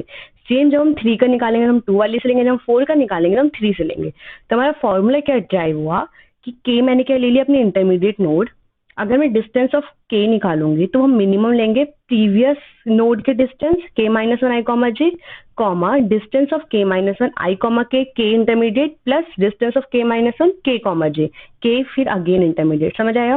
लाइक अगर लेट्स सपोज आई आपकी 1 है, इंटरमीडिएट नोड आपकी 2 है और j आपका 3 है, तो पहले तो हम देखेंगे प्रीवियस नोड 1 से 3 क्या डिस्टेंस है, 1 से 3 प्रीवियस मैट्रिक्स में k माइनस 1, फिर हम देखेंगे 1 से 2 एंड 2 से 3, 1 से 2 और प्रीवियस मैट्रिक्स में यानी कि 1 मैट्रिक्स में, देन 2 से 3 यानी कि प्रीवियस मैट्रिक्स 1 मैट्रिक्स में, इनका एडिशन जो भी मिनिमम होगा वो हमारी डिस्टेंस हो जाएगी 1 2 3। ओके, सो ये ही काफी इजी एल्गोरिथम है। इसकी जो टाइम कॉम्प्लेक्सिटी होती है वो होती है big of n cube, right. So this is very very simple algorithm and it's a really nice algorithm as well. सो ये हमारी होती है Floyd Warshall algorithm. Now the next algorithm which is very very important, that is matrix chain multiplication। ये काफी important algorithm है। So पहले तो ये कैसा क्या, ये क्वेश्चन क्या कहता है, ये कहता है कि आपको कुछ सीक्वेंस गिवन है मैट्रिक्स का, अब आपको उन्हें एफिशिएंटली मल्टीप्लाई करना है जिससे कि हमारा जो मल्टीप्लिकेशन है वो है मिनिमम आए। सिर्फ मल्टीप्लाई नहीं करना, आपको वो ऑर्डर बताना है कि आप किस ऑर्डर में वो मैट्रिसेस रखें जिससे कि उनका जो मल्टीप्लिकेशन है वो है मिनिमम मल्टीप्लिकेशन। लाइक अगर हम पढ़े, given a sequence of matrices, find the most efficient way to multiply these matrices. The problem is to decide the sequence of matrix. क्या है the problem is to decide sequence of matrix and not to just perform multiplication. आपको सिर्फ multiply नहीं करना, आपको बताना है किस सीक्वेंस में वो मैट्रिक्स रखें जिससे कि हमारे पास मिनिमम मल्टीप्लिकेशन कॉस्ट आए। सो ये प्रॉब्लम सिर्फ ऐसे ही नहीं आती है, बहुत सारे वे में आती है। आपको कभी कह दिया जाएगा कि आपको कुछ कलर्स गिवन है, उनका कुछ मल्टीप्लिकेशन एडिक्शन गिवन है, तो आपको जब भी ऐसे ऑर्डर पूछा जाए ना, कुछ नंबर्स गिवन हो और पूछा जाए कि किस ऑर्डर में नहीं करे कि हमारा मिनिमम आए या मैक्सिमम आए, तो आप consider matrix chain multiplication consider करिए और उसे ट्राई करिए सॉल्व करने का। मोस्ट प्रोबेबली वो उससे सॉल्व हो सकती है। सो कभी भी क्वेश्चन डायरेक्ट नहीं आते, बट आपको एक एल्गोरिथम बिहाइंड द बैक रखना होगा कि ये कैसे हो सकता है। लाइक जब सीक्वेंस पूछा जाए, ऑर्डर पूछा जाए, तो ये होता है मैट्रिक्स चेन मल्टीप्लिकेशन। अब हम इससे प्रॉब्लम पूरी कैसे सॉल्व करते हैं मैं आपको बताती हूँ। आपको एक एरे गिवन है, इसमें कुछ नंबर्स हैं, तो इसकी जो इनिशियल टू है ना, ये इनिशियल टू ये डिसाइड कर रहा है कि ये ए बी मैट्रिक्स है। क्योंकि मैट्रिक्स क्या होती है हमारी, एम क्रॉस एन होती है। लेट्स सपोज ये 20 क्रॉस 30 की मैट्रिक्स ए मैट्रिक्स है, 20 क्रॉस 30 की। Then next matrix is 30 cross 5 and then next matrix is 5 cross 60। तो हमारे पास 3 मैट्रिक्स है, that is A B C. अब आपको बताना है कि आप इसे किस ऑर्डर में मल्टीप्लाई कर सकते हैं। तो मैं एक तो ऐसे कर सकती हूँ, पहले ए बी को मल्टीप्लाई करूँ देन सी को मल्टीप्लाई करूँ, राइट। या फिर मैं ऐसे कर सकती हूँ, पहले ए को मल्टीप्लाई करूँ, पहले बी सी को मल्टीप्लाई करूँ देन ए को मल्टीप्लाई करूँ। सो आप वो मल्टीप्लिकेशन परफॉर्म करेंगे, राइट। और उसमें से जो भी मिनिमम आएगा वो ऑर्डर बताएंगे। लाइक अगर मैंने मल्टीप्लिकेशन कैसे करते हैं, आई थिंक आप सबको आते ही होगा, नॉर्मल मैट्रिक्स मल्टीप्लिकेशन। इसका जो मिनिमम आया दैट इज आया 2700, तो यानी कि ये ऑर्डर इज राइट, ये ऑर्डर हमारा आंसर होगा। ओके, अब हमें से बताते हैं कि हम इसे सॉल्व कैसे करेंगे, राइट। आप ऐसे सारे, या तो आप सारे ऑल पॉसिबल कॉम्बिनेशंस निकालेंगे, तो या फिर हम कुछ डायनामिक प्रोग्रामिंग एल्गोरिदम लगाएंगे। तो सेम मैंने एक एग्जांपल ले लिया। यहाँ पर हमारे पास कितनी मैट्रिक्स है, 4 मैट्रिक्स, साइज है एरे का 5 और मैट्रिक्स हमारे पास 4, A1 A2 A3 A4। तो मैंने क्या करा, मैंने 4x4 की एक मैट्रिक्स बना ली और मैंने यहाँ पर इंडेक्सिंग 1 से लिए, जस्ट फॉर थोड़ा इजी के लिए, इसलिए मैंने इंडेक्सिंग ले ली 1 से और मैंने 4x4 की एक मैट्रिक्स बना ली। ओके, अब इसमें हम मल्टीप्लिकेशन कैसे करेंगे मैं पहले आपको बताती हूँ। अगर आप किसी मैट्रिक्स का किसी मैट्रिक्स से मल्टीप्लाई करेंगे तो that would be 0, right. Cost of multiplying matrix to itself will be 0। तो मैंने इसलिए 1 to 1 0 लिख दिया, 2 to 2 0 कर दिया, 3 to 3 0 कर दिया, 4 to 4 0 कर दिया। और हमने दो मैट्रिक्स बनाई, एक वाली कॉस्ट मैट्रिक्स बनाई है और एक ये मैट्रिक्स बनाई है। अब ये मैट्रिक्स क्या है ये अभी मैं आपको आगे बताऊंगी। ओके, अब हम देखते हैं, पहले हम परफॉर्म करेंगे DP 1 to 2। DP 1 to 2 यानी कि आप A1 को A2 से मल्टीप्लाई करें। A1 हमारा क्या है 40 मल्टीप्लाई 2, A2 क्या है 20 मल्टीप्लाई 30। 40 मल्टीप्लाई 2, 20 मल्टीप्लाई 30, मल्टीप्लिकेशन कैसे होगा 40 मल्टीप्लाई 20 मल्टीप्लाई 30, दैट इज 2400। तो मैंने वहां लिख दिया। देन हम परफॉर्म करेंगे 2 to 3। हम ऐसे डायगोनली भरना स्टार्ट करेंगे अपने मैट्रिक्स, पहले ऐसे, देन ऐसे, देन ऐसे एंड देन ऐसे, और जो लास्ट ये होगा ये हमारा आंसर होगा। ओके, अब इससे आप कहेंगे आंसर पता चल गया, बट ऑर्डर क्या होगा, ऑर्डर के लिए हमने मैट्रिक्स बनाई, इससे तो आपको आंसर पता चलेगा कि मिनिमम मल्टीप्लिकेशन कॉस्ट क्या आएगी, बट वो ऑर्डर क्या होगा वो आपको इससे पता चलेगा। अब देखिए, जब मैंने 1 to 2 मल्टीप्लाई करा तो ये सिंपल एक 1 मैट्रिक्स, तो यानी कि मैंने यहाँ 1 फिल कर दिया। वो कैसे आया अभी हम आगे आगे देखेंगे तो पता चलेगा। अब मैंने 2 to 3 मल्टीप्लाई करा, सेकंड मैट्रिक्स के 20 मल्टीप्लाई 30 एंड 3 मैट्रिक्स के 30 मल्टीप्लाई 10, यानी कि ये इनका मल्टीप्लिकेशन करा, दैट इज 6000। मैंने यहाँ 6000 फिल कर दिया और ये कहाँ से आया, ये हमने ऐसे ऐसे इन्हें डिवाइड करना है 2 और 3, तो मैंने यहाँ फिल कर दिया 2। देन हम मल्टीप्लाई करेंगे 3 to 4। सेम मैंने 3 to 4 मल्टीप्लाई करो, यहाँ पर इनकी मल्टीप्लिकेशन लिख दिया, यहाँ पर वो लिख दे कहाँ से आया 3 से। लेकिन पहले आपने 3 और 4 को मल्टीप्लाई करा तो 3 लिख दिया। देन उसके बाद हम क्या करेंगे 1 to 3 मल्टीप्लाई करेंगे, क्या करेंगे 1 to 3। तो जब आप 1 to 3 मल्टीप्लाई करेंगे तो आपके पास दो ऑप्शन है, पहले आप A2 क्रॉस A3 करें देन A1, देन या फिर आप पहले A1 क्रॉस A2 करें देन A3। तो अगर हम देखें A1 है हमारी 40 मल्टीप्लाई 20, A2 आपकी 20 मल्टीप्लाई 30 एंड A3 आपकी 30 मल्टीप्लाई 10। पहले तो मैं इनका मल्टीप्लिकेशन करूंगी, दैट वुड बी लाइक, अगर ओके मैं आपको बताती हूँ ये कैसे है। ये A1 है, तो यानी कि 1 का 1 से मैट्रिक्स मल्टीप्लाई करें, यानी कि हम DP 1 to 1 ले लेंगे जो कि अभी हमने निकाली थी, DP 1 to 1। देन प्लस हम किसका कर रहे हैं 2 से 3 का कर रहे हैं, तो ये हमारा हो जाएगा DP 2 to 3 प्लस जब आपने एक मैट्रिक्स, आपने क्या करा, आपने दो मैट्रिक्स मल्टीप्लाई करी तो एक मैट्रिक्स आई, क्या आई एक मैट्रिक्स आई, फिर आपके पास एक और मैट्रिक्स है। अब जब एक मैट्रिक्स आई अब इनका भी मल्टीप्लिकेशन करना पड़ेगा, तो वो क्या होगा लाइक अगर आप देखें आप 20 क्रॉस 30 इंटू 30 क्रॉस 10 करेंगे तो उसका ऑर्डर क्या आएगा, अब जो न्यू मैट्रिक्स आएगी उसका साइज क्या होगा 20 इंटू 10 होगा। मतलब जैसे कि आपके पास एक मैट्रिक्स है 20 क्रॉस 30, एक मैट्रिक्स है 30 क्रॉस 10। आप इन दोनों को मल्टीप्लाई करके एक न्यू मैट्रिक्स बनाई, वो न्यू मैट्रिक्स का साइज क्या होगा, इसका इनिशियल n, इसका लास्ट वाला n, यानी कि 20 मल्टीप्लाई 10। तो उसका न्यू मैट्रिक्स का जो साइज होगा दैट विल बी 20 मल्टीप्लाई 10, और हमारी A1 थी 40 मल्टीप्लाई 20। तो अब इनका मल्टीप्लिकेशन क्या होगा, 40 मल्टीप्लाई 20 मल्टीप्लाई 10। जैसे कि अगर मैं आपको बताऊं M1 क्रॉस N1 होता है, ठीक है, एंड सेम आपका होता है M2 cross N2। Like writing मेरी बहुत गंदी आ रही है तो वो जज ना करे, तो just I am giving example. फिर हमारा M2 क्रॉस N2। तो जब हम मैट्रिक्स को मल्टीप्लाई करते हैं तो हमारी ये चीजें सेम होनी चाहिए, यानी कि M2 और N1 सेम होगा। अगर ये सेम होगा तो न्यू मैट्रिक्स का साइज क्या होगा, M1 cross N2, right, M1 cross N2 same. अगर हमें 20 क्रॉस 30 इंटू 30 क्रॉस 10 मल्टीप्लाई करें तो 30 सेम होगा, सेम है, तो न्यू मैट्रिक्स का साइज क्या होगा, 20 क्रॉस 10, 20 क्रॉस 10। अब इससे हम जो न्यू मैट्रिक्स चाहिए उसको हम किससे करेंगे, A1 से, दैट इज 40 क्रॉस 20। तो अब उसमें ये दोनों सेम है 20 20, तो हमारा मल्टीप्लीकेशन क्या आएगा, 40 मल्टीप्लाई 20 मल्टीप्लाई 10। सो हमने ये परफॉर्म करा, क्या करा, A1 A2 A3 है, A2 A3 को करा तो यानी कि DP ऑफ 2 3, देन A1 को करा DP of 1 1, and then new matrix आई 40 मल्टीप्लाई 20 मल्टीप्लाई 10। ओके, ये इससे हमारा आ गया 1400। और हमारा एक ऑर्डर क्या हो सकता है, A1 A2 A3। तो पहले हम क्या करेंगे, A1 A2 का करेंगे, देन हम यानी कि DP of 1 2, then DP of 3 3, देन उनका जो भी आया सेम ऐसे कर देंगे और एडिशन, उनका मिनिमम जो भी होगा दैट इज 1400। हमने मिनिमम वैल्यू यहाँ पर लिख दी 1400। अभी 1400 कैसे आई, ये यहाँ से आई ना, पहले हमने यहाँ से 1 से ऐसे डिवाइड करा, तो यानी कि कहाँ से आई, 1 से आई। जो भी हमारा लेफ्ट साइड वाला है वो हमने यहाँ लिख दिया 1। ओके, अब हम परफॉर्म करेंगे DP ऑफ 2 to 4। क्या परफॉर्म करेंगे, DP ऑफ 2 to 4। इसे भी हमारे करने के काफी सारे वो है मेथड्स। और अगर हमने जब इसे करा सेम ऑर्डर में करा, पहले A3 A4 को करा, फिर A2 से करा, फिर A2 A3 को करा, फिर A4 से करा, इसमें मिनिमम क्या है, 12,000। मिनिमम हमारा क्या आया इसमें, 12,000। और वो किधर से आया, पता है आपको कैसे पता चलेगा कि आपको क्या ऑर्डर लिखना है। यहाँ पर जो भी आपकी पहली मैट्रिक्स है उसका एंड वाला, इसमें पहली मैट्रिक्स क्या है, A2 A3, ये पहला ऑर्डर क्या है, उसका एंड वाला क्या है 3, यानी कि आपने 3 से डिवाइड करी है वो चीज, तो मैंने यहाँ पर लिख दिया 3। ओके, जैसे इसमें हमारा क्या था, ये वाला था मिनिमम ऑर्डर, तो पहली मैट्रिक्स का A1 और उसका पहला चीज क्या है A1, तो यानी कि मैंने यहाँ लिख दिया 1 और यहाँ लिख दिया 3। ओके, नाउ हम लास्ट परफॉर्म करेंगे multiplication, that is 1 to 4, DP of 1 to 4।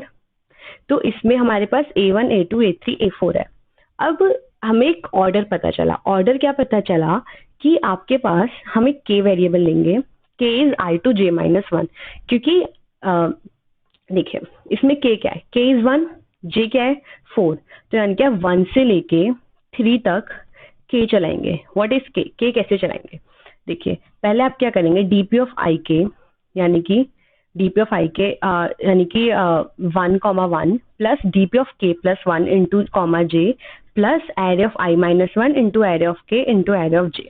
अब देखिए ये कैसे आया, अगर मैं अपनी मैट्रिक्स करूं, नॉर्मल बताती हूँ, मेरे पास ये है, एक ऑर्डर इसमें ऐसा हो सकता है A2 से A4 कर दूं और A1 से A1 कर दूं, ये एक ऑर्डर हो सकता है, हो सकता है। तो मैं इसे कैसे लिखूंगी, DP of 1 1 plus DP of 2 4 plus this 40 multiply 20 multiply 30, like यहाँ से आएगा 40 मल्टीप्लाई 20 और इनका जब मल्टीप्लिकेशन करेंगे वो आएगा 30। तो वो कैसे आया, वो हमारा एक फॉर्मूला ड्राइव हुआ कि हमने K चलाया I से, K इज दिस, K चलाया I से DP of 1 1 comma DP of K plus 1, K 1 था तो DP of K plus 1 is 2 comma 4 J plus array of I minus 1, I is what 1, तो एरे ऑफ 0 क्या हो जाएगा हमारा 40 multiply array of K, K is 1, 40 multiply 20 and J is what 4, तो J is what 4, this is 30, तो multiply 30। तो ये हमारा एक मल्टीप्लीकेशन कॉस्ट आ गई, ये इसकी कॉस्ट। अगर हम ये ऑर्डर करते हैं, फिर हम नेक्स्ट ऑर्डर क्या कर सकते हैं, A1 A2 कर सकते हैं, देन A3 A4 कर सकते हैं। तो मैंने सेम कर दिया, DP 1 2 2 3 4, फिर सेम उनका ऐसे मल्टीप्लीकेशन करा। नेक्स्ट ऑर्डर हम क्या कर सकते हैं, 1 3 कर सकते हैं और 4 का 4 से कर सकते हैं, फिर सेम हमने यहाँ पर करा। इनका जो भी मिनिमम कॉस्ट आया वो हमने यहाँ लिख दिया, वो हमने क्या लिख दिया 2600, राइट। अगर आपको समझ आएगा। और K कहाँ से कहाँ तक चल रहा है, K चल रहा है I से J माइनस 1 तक, K चल रहा है, late me reload this, K चल रहा है हमारा I से J माइनस 1 तक। ओके, सो ये हमारा एक फॉर्मूला ड्राइव हुआ, ये हमारा एक फॉर्मूला पूरा ड्राइव हुआ दिस, कि आपको K चलाना है, I is this initial and J is this initial. Okay, अब इसमें हमारा आया 2600 हमने यहाँ पर फिल कर दिया 2600 और ये कहाँ से आया, थर्ड मैट्रिक्स आया।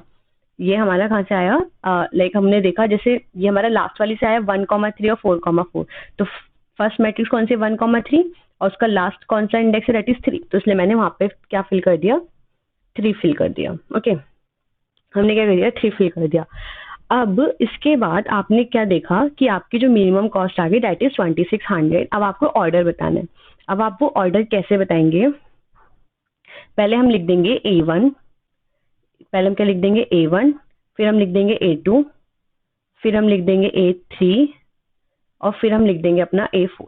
ओके, अब हम सबसे एंड में जाएंगे, सबसे एंड यानी कि दिस, और इसमें देखेंगे क्या नंबर लिखा हुआ है। इसमें नंबर लिखा हुआ है 3, तो यानी कि हम यहाँ पर वेट वेयर इज दिस, हाँ हम यहाँ पर 3 के पास ब्रैकेट लगा देंगे। ओके, नाउ हम देखेंगे दिस 1 3। अब हम यहाँ पर मैट्रिक्स 1,3 पर जाएंगे, दैट इज दिस। तो इसमें कहाँ लगा हुआ है, 1 पर लगा हुआ है। तो यानी कि अब हम जाकर अपने 1 पर एक और ब्रैकेट लगा देंगे। तो हमारा क्या बचा 8 2,3। इसके लिए जरूरत ही नहीं है क्योंकि ये तो मतलब 2,3 दो मैट्रिक्स हम मल्टीप्लाई कर सकते हैं। तो ये हमारा ऑर्डर आ गया और हमें यही अपने आंसर में बताना है। ओके, ये मैंने पूरा क्वेश्चन काफी डिटेल में नोट्स बनाए क्योंकि ये बहुत इंपॉर्टेंट है, इसलिए मैंने हर स्टेप के आपके नोट्स बनाए हैं और आई थिंक आपको समझ आया होगा। हमें प्रॉब्लम क्या कहता है कि आपको मैट्रिसेस गिवन है, आपको वो ऑर्डर बताना है जिससे कि आपका मल्टीप्लिकेशन कम से कम आए, आपकी मल्टीप्लिकेशन कॉस्ट क्या है, कम से कम आए। तो हम क्या करते हैं, मैट्रिक्स बना लेते हैं। जितनी भी हमारी मैट्रिक्सेस है, you know array of size अगर 5 है तो 4 मैट्रिक्सेस होंगी। तो 4x4 का हमने एक मैट्रिक्स बना ली, फिर हम उसे डायगोनली फिल करते हैं। राइट, कैसे फिल करते हैं, पहले ये फिल करते हैं, फिर ये फिल करते हैं, फिर ये, और एंड वाला जो आता है वो हमारा रिजल्ट होता है। और वो कैसे कैसे फिल करते हैं मैंने आपको पूरा प्रोसीजर अभी बताया। और एंड में हम इसमें 2 मैट्रिक्स फिल करते हैं, एक कॉस्ट की फिल करते हैं और एक अपना ऑर्डर की फिल करते हैं, और उसके अकॉर्डिंग अपना एंड में ऑर्डर डिसाइड कर लेते हैं।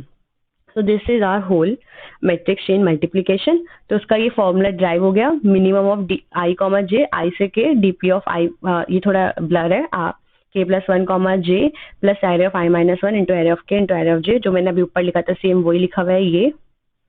एंड फ्रॉम i कहाँ से कहाँ तक है, j माइनस 1 और इसके। Okay, so our next problem is longest increasing subsequence.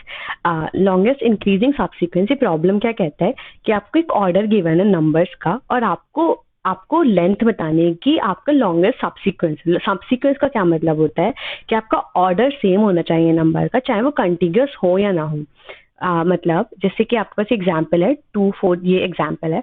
तो 2 8 10 ये आपका लॉन्गेस्ट इंक्रीजिंग सब्सीक्वेंस है, चाहे वो कंटिन्यूअस नहीं है, 2 के बाद डायरेक्टली 8 नहीं आ रहा, बट वो है ऑर्डर सेम ही। आपका आप ये नहीं कह सकते कि 8 आ जाए देन पहले आपका 5 आ जाए देन 8 आ जाए देन 9 आ जाए, तो वो ऑर्डर गलत हो जाएगा।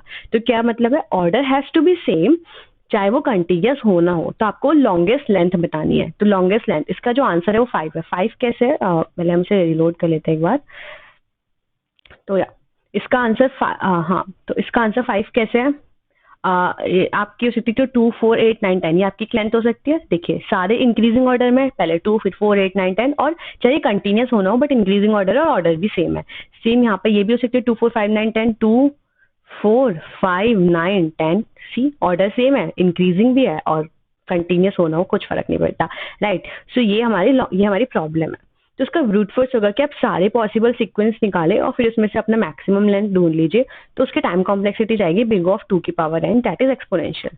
तो डायनामिक प्रोग्रामिंग क्या कहता है, देखो अगर कोई नंबर है, लेट्स सपोज 1 है, तो वो अपने आप में तो सब्सीक्वेंस है ना, लॉन्गेस्ट इंक्रीजिंग है, एक ही नंबर है तो उसका किसी से कंपैरिजन ही नहीं है, तो वो अपने आप में क्या एक सब्सीक्वेंस है।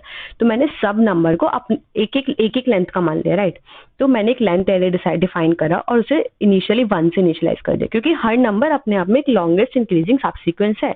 तो यानी कि क्योंकि क्या रिप्रेजेंट कर रहा है, दिस रिप्रेजेंट 1, दिस रिप्रेजेंट कि हमारे पास सिर्फ एक 1 साइज का सब्सीक्वेंस है जिसके अंदर आ रहा है 2, सेम सबके लिए आ रहा है। राइट, तो मैंने इसे 1 से इनिशियलाइज कर दिया। नाउ हम क्या करेंगे, हम अपना सेकंड पोजीशन से स्टार्ट करेंगे। सेकंड पोजीशन से क्यों स्टार्ट करेंगे, क्योंकि फर्स्ट पोजीशन लाइक अगर आप यहाँ पर है तो यहाँ पर तो सिर्फ 2 ही लेंथ आएगी, बट अब सेकंड पे सेकंड पोजीशन से स्टार्ट करेंगे तो एक ये लेंथ आ सकती है, शॉर्ट नहीं है, अगर बड़ा हुआ तो ही आएगी। राइट, तो आपकी एक लेंथ आ सकती है। तो हम सेकंड पोजीशन से स्टार्ट करेंगे और फिर उसके प्रीवियस जितने भी इंडेक्स पे नंबर हैं उन इंडेक्स पर देखेंगे कि अगर वो उस प्रीवियस इंडेक्स के नंबर करंट इंडेक्स से छोटे हैं, प्रीवियस इंडेक्स के नंबर करंट इंडेक्स से छोटे हैं, तो मैक्सिमम ऑफ करंट इंडेक्स की लेंथ कॉमा प्रीवियस इंडेक्स की लेंथ +1 करेंगे। मैंने क्या बोला कि जैसे आप सपोज आप 3 पर हैं, आप कहाँ पर है 3 पर है, तो उसके प्रीवियस इंडेक्स क्या है 2, तो उसके प्रीवियस इंडेक्स क्या है 0 और 1। तो इन इंडेक्स पर जो नंबर है वो छोटे होने चाहिए, क्योंकि हम ऐसे ऐसे जा रहे हैं, तो इनके पहले छोटा फिर बड़ा बड़ा, तो इनके हम इसके पीछे इसके छोटा होना चाहिए। अब अगर हम इसके पीछे वाले पे जाए दैट इज 4 छोटा नहीं है तो हम नहीं देखेंगे, फिर हम इससे पीछे जाएंगे दैट इज 2 इज छोटा, राइट, 2 इज स्मॉल, तो हम क्या देखेंगे इस पे जो लेंथ है 2 पे जो लेंथ है दैट इज 1, हम +1 कर देंगे क्योंकि हमें 3 भी मिल गया साथ में +1, कॉमा कॉमा हम क्या देखेंगे 1 जो 3 पर ऑलरेडी लेंथ थी दैट इज 1, तो दैट इज 2 कॉमा 1, मैक्सिमम क्या आया 2, तो हमने 1 की जगह काट कर लिख दिया 2। सेम अगर हम देखें 8 के लिए, 8 अपने प्रीवियस पोजीशन पे जाएगा that is 3 is smaller that is index 2 और नंबर इज 3 8 से छोटा है, तो हम 3 पे जो भी लेंथ है 2 + 1 कॉमा 8 पर जो भी लेंथ है दैट इज 1, हम उसे तो हो जाएगा 3 कॉमा 1 दैट इज 3, तो यहाँ पर 3 आ जाएगा। फिर ये फिर से 4 पर देखेगा, 4 पर भी 3 आएगा, उसका 3 ऑलरेडी, तो कोई नो चेंजेस। फिर 2 पर देखेगा, 2 पर क्या आएगा 1 + 1 2, और यहाँ पर 3 ऑलरेडी फिल है तो वो 3 ही रहने देगा क्योंकि मैक्सिमम। सेम हम इसमें हर नंबर का करेंगे, लाइक हर पोजीशन पे करेंगे, और जो भी इसमें से मैक्सिमम आएगी, जो भी मैक्सिमम लेंथ होगी, मैक्सिमम नंबर होगा, वो हमारा आंसर होगा। ठीक है, बहुत ही सिंपल है। मतलब क्या करा आपने, सेकंड क्वेश्चन से स्टार्ट करा, प्रीवियस इंडेक्स के हर पोजीशन पर गए और जो भी छोटा नंबर दिखे उसका मैक्सिमम, उसमें +1 करके उसकी लेंथ का मैक्सिमम, कॉमा जो जिस इंडेक्स पर है उसका मैक्सिमम, वो हमने चेंज कर दिया, और एट द एंड पूरी लेंथ में से जो भी मैक्सिमम नंबर है वो हमारा आंसर है। ठीक है, तो अगर मैं इसका सूडो कोड दिखाऊं, तो मैंने एक लेंथ एरे डिफाइन करा, इनिशियलाइज कर दिया उसे 1 से, देन मैंने फर्स्ट पोजीशन से स्टार्ट करा, यानी कि सेकंड पोजीशन से, यानी कि 1 इंडेक्स से स्टार्ट करा, और फिर उसके पीछे, यानी कि लेट्स सपोज अगर आप सेकंड इंडेक्स पे, यानी कि आप i2 पर है, तो आप यानी कि इसके पीछे कौन कौन से इंडेक्स होंगे 0 1, तो आप कहाँ से चलेंगे j 0 से लेके लेस देन i तक, j 0 से लेके लेस देन i तक। अगर एरे ऑफ j छोटा है, अगर इस इंडेक्स से छोटा है, तो हम लेंथ आई, करंट इंडेक्स की लेंथ क्या हो जाएगी, मैक्सिमम ऑफ लेंथ आई जो भी उसमें है, plus common length of previous index जो भी यहाँ पे छोटा मिला +1, राइट, और रिटर्न कर देंगे मैक्सिमम ऑफ लेंथ एरे में से जो भी मैक्सिमम नंबर है वो हम रिटर्न कर देंगे। सो ये काफी सिंपल प्रॉब्लम थी। इसकी जो टाइम कॉम्प्लेक्सिटी होगी वो होगी बिग ऑफ n², राइट। अब हम नेक्स्ट प्रॉब्लम पढ़ते हैं, that is longest common sub sequence. ये भी काफी अच्छी और इंपॉर्टेंट प्रॉब्लम है, it's very famous problem. So basically problem क्या कहती है कि आपके पास 2 स्ट्रिंग्स गिवन है और आपको उन दोनों में से कॉमन सब सीक्वेंस बताना है लॉन्गेस्ट। अब सब सीक्वेंस मैंने क्या बताया था कि आपका ऑर्डर सेम होना चाहिए, चाहे वो कंटिन्यूस हो या ना हो, राइट। अगर मैं यहाँ पर देखूं अपने पास इनपुट स्ट्रिंग 1 और स्ट्रिंग 2, तो इसमें लॉन्गेस्ट कॉमन सब सीक्वेंस क्या है, दैट इज ADH। अगर हम देखें इसमें ADH है और इसमें भी ADH है, मतलब ऑर्डर सेम है, उसमें भी ऐसे ADH आ रहा है, इसमें भी ऐसे ADH आ रहा है। ऐसे नहीं कि पहले D फिर A फिर H, ऐसा नहीं, order has to be same, चाहे वो कंटिन्यूस होना हो। सब सीक्वेंस का मतलब ये होता है, आप याद कर लीजिए। अगर हम ये देखें ABC और XY, इसमें से कुछ कॉमन ही नहीं है, ठीक है, तो इसके आउटपुट हो गया 0। अगर हम ये देखें AG TAB और इसमें देखें GX TX AYB, तो इसमें क्या आ रहा है GTAB, सेम इसमें आ रहा है GTAB, तो ये वाला इसका लॉन्गेस्ट हो जाएगी 4 लेंथ। तो हमें ये बताना है। अब हम इसे कैसे करते हैं, हम इसे अपने एंड से स्टार्ट करते हैं। वैसे ज़्यादातर जो डीपी प्रॉब्लम होती है डायनेमिक्स में, आप कोशिश करें कि आप उन्हें एंड से स्टार्ट करें, वो ज़्यादा आसानी होती है, आसान से हो पाती है।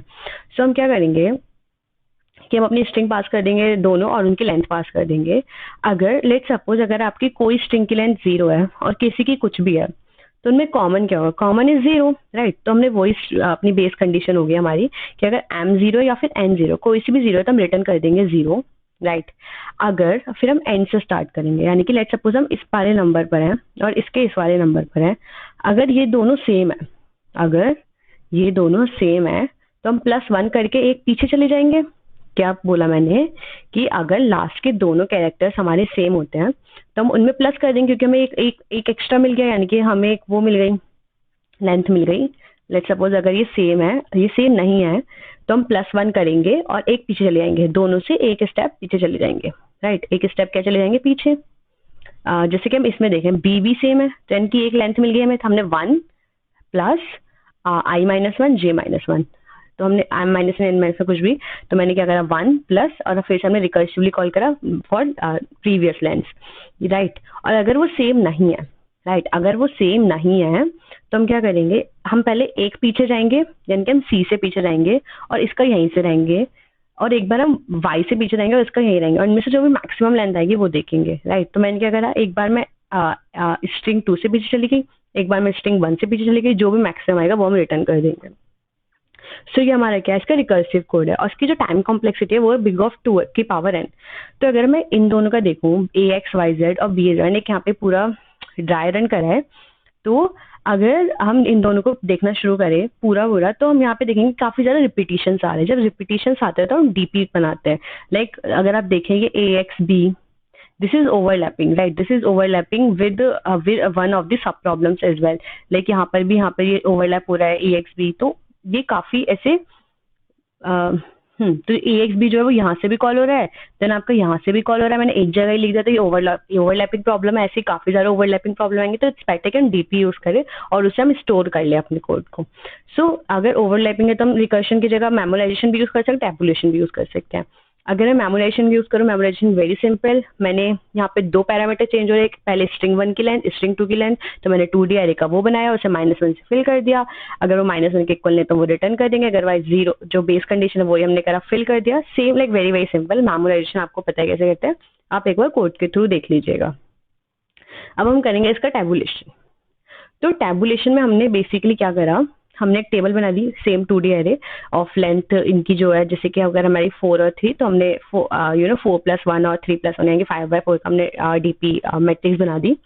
अब अगर कोई भी लेंथ, तो हम पहले इनिशियलाइज करते हैं टेबुलेशन मेथड में, इनिशियलाइज अगर कोई भी लेंथ 0 है तो वो इनिशियल 0 हो जाएगी। लेट्स सपोज अगर सेकंड स्ट्रिंग की लेंथ 0 है तो हमने पूरा 0 फिल कर दिया, अगर फर्स्ट स्ट्रिंग की लेंथ 0 है तो हमने पूरा 0 फिल कर दिया। ओके, अब हम यहाँ से फिल करना स्टार्ट करेंगे। यहाँ से कैसे फिल करना स्टार्ट करेंगे कि अगर आपका वो दोनों मैच कर जाता है, अगर आपका ये A और B जो कि मैच नहीं कर रहा, लेट्स सपोज अगर वो मैच कर जाता है, चलो यहाँ पे मैच नहीं कर रहा, अगर वो मैच नहीं कर रहा तो आप एक बार I-1 करेंगे और एक बार J-1 करेंगे, इन दोनों का मैक्सिमम। हम कहाँ पर है, 1,1 पर है। अगर मैंने एक बार J-1 कर दिया तो हो जाएगा 1,0 यानी कि हम 0 पे आ जाएंगे। एक बार हम let me take different colour, या ओके। सो मैंने क्या करा, एक बार हम कहाँ पर है 1,1 पर है, राइट, हम कहाँ पर है 1,1। अगर मैंने एक बार J-1 करा तो हम कहाँ पर आ गए 1,0 यानी कि यहाँ पर आ गए, इसमें नंबर फील्ड है 0, और एक बार हम आ गए 0,1 यानी कि I-1, तो कहाँ गए हम यहाँ पर, इनमें से मैक्सिमम क्या है 0, तो हमने यहाँ फिल कर दिया 0, राइट। अब अगर हम गए 1,2 पर, कहाँ पर गए 1,2 पर, इसका देखा कि ये मैच कर रहा है, तो देखा हमने A और A ये मैच कर रहा है। अगर ये मैच कर रहा है तो हम एक इंडेक्स दोनों से पीछे चले जाएंगे, यानी कि हम I-1 J-1 यानी कि हम यहाँ पर आ जाएंगे और +1 कर देंगे, तो यानी कि यहाँ पर 1 प्लस करके हमने 1 फिल कर दिया। सेम हम ऐसे करके पूरी अपनी मैट्रिक्स फिल करेंगे और एंड में जो भी रिजल्ट आएगा that would be our answer. तो मैंने यही अपने कोड में लिखा है। पहले हमने इनिशियलाइजेशन कर दिया first column and first row को हमने इनिशियलाइज कर दिया 0 0 से, फिर हमने 1 1 से चलाया। अगर वो मैच कर जाते तो हम 1 प्लस प्रीवियस दोनों इंडेक्स पे चले जाएंगे। अगर वो मैच नहीं करते तो मैक्सिमम लेंगे, पहले एक इंडेक्स से पीछे जाएंगे, फिर एक बार दूसरे इंडेक्स से पीछे जाएंगे, जो भी मैक्सिमम आएगा वो हम इसे फिल कर देंगे और एट द एंड अपना रिटर्न कर देंगे DP of m comma and that is this. I hope कि आपको ये प्रॉब्लम समझ आई होगी। और इसकी हमारी टाइम कॉम्प्लेक्सिटी क्या है, time complexity is big of m into n। m is the length of string 1, n is the length of string 2। So this is our problem, this is LCS। तो हम पीछे से स्टार्ट करते हैं, ये काफी सिंपल है बट काफी फेमस प्रॉब्लम है। And our last problem but not least, that is string editing and edit distance। This is also really nice problem। So ये क्या कहता है कि आपके पास 2 स्ट्रिंग गिवन है, आपको मिनिमम नंबर ऑफ ऑपरेशन बताने हैं जिससे कि आपकी स्ट्रिंग 1 स्ट्रिंग 2 में कन्वर्ट हो जाए, right. You have given 2 string S1 and S2, return minimum of operation required to convert S1 to S2। अब आप ऑपरेशन क्या परफॉर्म कर सकते हैं, आप स्ट्रिंग में इंसर्ट कर सकते हैं, आप डिलीट कर सकते हैं और आप रिप्लेस कर सकते हैं, राइट। आप या तो कैरेक्टर को इंसर्ट कर लीजिए, या कोई कैरेक्टर डिलीट कर लीजिए, या कोई कैरेक्टर रिप्लेस कर लीजिए। लाइक अगर मैं एग्जांपल देखूं, मेरे पास एक स्ट्रिंग संडे और एक स्ट्रिंग है सैटरडे। तो यहाँ पर मैं क्या कर सकती हूँ, एक तो मैं आर को एन से रिप्लेस कर सकती हूँ, इस आर को इस एन से रिप्लेस कर सकती हूँ, और ये यू तो सेम है। और एक बार मैं यहाँ पे टी इंसर्ट कर सकती हूँ, ये वाला टी इंसर्ट कर सकते हैं, सॉरी 8 इंसर्ट कर सकते हो। आपको क्या चाहिए, 2 इंसर्शन चाहिए और एक रिप्लेसमेंट चाहिए। तो आपको टोटल कितने मिनिमम ऑपरेशन चाहिए, जो कि चाहिए 3 मिनिमम ऑपरेशन, 3 मिनिमम ऑपरेशन। अब आप फाइंड कैसे करेंगे, तो हमने मैन्युअली फाइंड करा, बट अब कोड कैसे करेंगे, और अगर आपकी बहुत बड़ी स्ट्रिंग है तो आप खुद से नहीं करते रहेंगे, तो वो क्या अप्रोच होगा तो हम समझते हैं। हम इसमें अगेन एंड से स्टार्ट करते हैं। तो मैं आपको एक हिंट टाइप दे रही हूँ कि अगर आपको स्ट्रिंग क्वेश्चन होना है स्पेशली डीपी में, तो कोशिश करोगे कि एंड से स्टार्ट करो डीपी की क्वेश्चन, क्योंकि आप ऑप्टिमली ग्लोबली कोई ऑप्टिमल देते तो आप एंड से जब स्टार्ट करते हो तो आपका ग्लोबली ऑप्टिमल निकलता है। मैंने यहाँ पे एग्जाम्पल ले लिया ABC और BCC। अगर ये दोनों मैच कर रहे हैं, राइट, अगर ये दोनों मैच कर रहे हैं यानी कि आपको कोई ऑपरेशन नहीं करना है, मैच कर रहे तो हम दोनों एक पीछे पीछे चले जाएंगे दोनों से। तो मैं दोनों से क्या चलेगी, जैसे DP ऑफ 3 अगर मैच कर रहा है ये, तो मैं DP ऑफ 2 पे चली गई +0, यानी कि कोई ऑपरेशन करने की जरूरत ही नहीं है। बट अब जैसे ABC अगर ये मैच नहीं करते तो हम क्या कर सकते हैं, हम 3 ऑपरेशन कर सकते हैं, इंसर्ट, रिमूव, रिप्लेस, इनका मिनिमम करेंगे। तो अगर जैसे मेरे पास है ABC और BCD, अगर मैं अपने फर्स्ट स्ट्रिंग में इंसर्ट कर देती हूँ D, सेम कैरेक्टर में इंसर्ट करूंगी, तो यानी कि अब ये दोनों मैच कर रहे हैं, तो मुझे एक इंडेक्स यहाँ से पीछे लाना पड़ेगा। बट इसमें तो मैं सेम ही रहूंगी, क्योंकि मैंने एक इंसर्ट करा तो लेंथ बढ़ी, पहले M था वो M+1 हो गई, लेकिन मैं हूँ अभी M इंडेक्स पे, तो मेरे को वही रहना पड़ेगा, मेरे को कोई चेंज नहीं करना पड़ेगा। बट जो सेकंड स्ट्रिंग है वहां से एक स्टेप पे जाना पड़ेगा, और +1, क्योंकि हमने एक ऑपरेशन परफॉर्म करा। तो मैंने क्या करा, फर्स्ट स्ट्रिंग के तो वही इंडेक्स पर रही, सेकंड स्ट्रिंग के एक इंडेक्स पीछे चली गई, क्योंकि वो लास्ट के 2 मैच करने लगे, +1 कर दी क्योंकि एक ऑपरेशन परफॉर्म करा। ये हमारा हो गया इंसर्ट। अगर मैं रिमूव करती हूँ, यानी कि मैं ABC और BCD से अगर मैं C रिमूव कर देती हूँ, तो यानी कि मुझे यहाँ से एक स्ट्रिंग पीछे जाना पड़ेगा, एक इंडेक्स, बट यहाँ से नहीं जाना पड़ेगा क्योंकि मुझे नहीं पता कि ये मैच करेगा नहीं करेगा। तो इसमें मुझे क्या करना पड़ा, फर्स्ट स्ट्रिंग से एक इंडेक्स पीछे जाना पड़ा, और यहाँ से C में इंडेक्स पे रहेगा, +1 कर दिया क्योंकि एक ऑपरेशन परफॉर्म करा। अगर मैं रिप्लेस करती हूँ, अगर मैं C को D से रिप्लेस कर दूँ, तो यानी कि दोनों मैच कर रहे हैं, तो यानी कि मुझे दोनों पीछे जाना पड़ेगा, क्योंकि लेंथ नहीं इंक्रीज हुई, उसी की C की जगह D लिख दिया। इंसर्ट में क्या करा था, अलग से D लगाए थे, लेंथ बड़ी थी, बट यहाँ लेंथ चेंज नहीं हुई, C की जगह D कर दिया, तो मुझे दोनों से पीछे जाना पड़ेगा, +1 और करना पड़ेगा क्योंकि एक ऑपरेशन परफॉर्म करा, दैट इज रिप्लेसमेंट। तो मैंने कर दिया +1। सो इन सबका जो भी मिनिमम आएगा, वो हम अपने DP ऑफ 3 पे फिल कर देंगे, राइट, DP ऑफ 3 पर फिल कर देंगे। सेम मैंने यहाँ पे एक बॉक्स टाइप बना दिया है कि जब आप अपनी मैट्रिक्स फिल करेंगे तो इधर से अगर आप आते तो रिप्लेसमेंट होगा, इधर से आपका डिलीशन आएगा, इधर से आपका इंसर्शन आएगा, ये करंट पोजीशन है, इनका जो मिनिमम होगा वो आप यहाँ फिल करेंगे +1 कर। ओके, मैंने यहाँ पर एक मैट्रिक्स ले लिया स्ट्रिंग ले लिया, तो S1 S2 ABCDEF, और एक ऐसे मैंने इनकी मैट्रिक्स बना दी, +1 ऑफ देयर लेंथ। तो अब इनिशियलाइजेशन क्या करा, लाइक लेट्स सपोज आपके पास, मैंने यहाँ पर बताया है, आपके पास एक स्ट्रिंग की लेंथ है 0 और एक स्ट्रिंग की लेंथ है 4। तो आपको S1 को S2 की तरह चाहिए, या तो आप S1 में 4 इंसर्शन कर दीजिए जिससे कि वो S2 बन जाएगी, या फिर 4 डिलीशन कर दीजिए, राइट, कुछ भी कर सकते हैं। तो आपको मिनिमम कितने ऑपरेशन चाहिए, जितनी सेकंड स्ट्रिंग की लेंथ है। तो सेम मैंने यहाँ पर इनिशियलाइजेशन करा है। अगर आपकी फर्स्ट स्ट्रिंग की लेंथ 0 है और सेकंड की भी 0 है, तो 0 मुझे ऑपरेशन चाहिए, बट फर्स्ट की 0, सेकंड की 1 है तो 1 ऑपरेशन, फर्स्ट की 0, सेकंड की 2 है तो 2 ऑपरेशन। सेम से मैंने पूरी फिल कर दी, सेम मैंने यहाँ पर फिल कर दी, तो हमारा हो गया इनिशियलाइजेशन।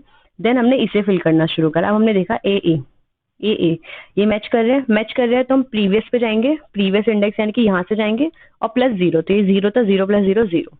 हमने देखा AB ये मैच नहीं कर रहे, तो हम इन तीनों का ये let me change the colour, हम क्या लेंगे, हम लेंगे एक यहाँ से, एक यहाँ से, और एक यहाँ से, यानी कि रिप्लेसमेंट, डिलीशन, इंसर्शन, इनका जो मिनिमम होएगा +1। तो इनका मिनिमम हमारा क्या है, 0 + 1 दैट इज 1। तो मैंने यहाँ फिल कर दिया 1। सेम मैं सारी फिल करते जाऊंगा, एंड में जो होगा ये हमारा रिजल्ट आएगा।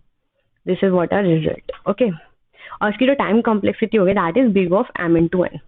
बिग ऑफ M×n होगी क्योंकि हम मैट्रिक्स चला रहे हैं ऑफ M×n साइज का, तो इसकी टाइम कॉम्प्लेक्सिटी आएगी बिग ऑफ n।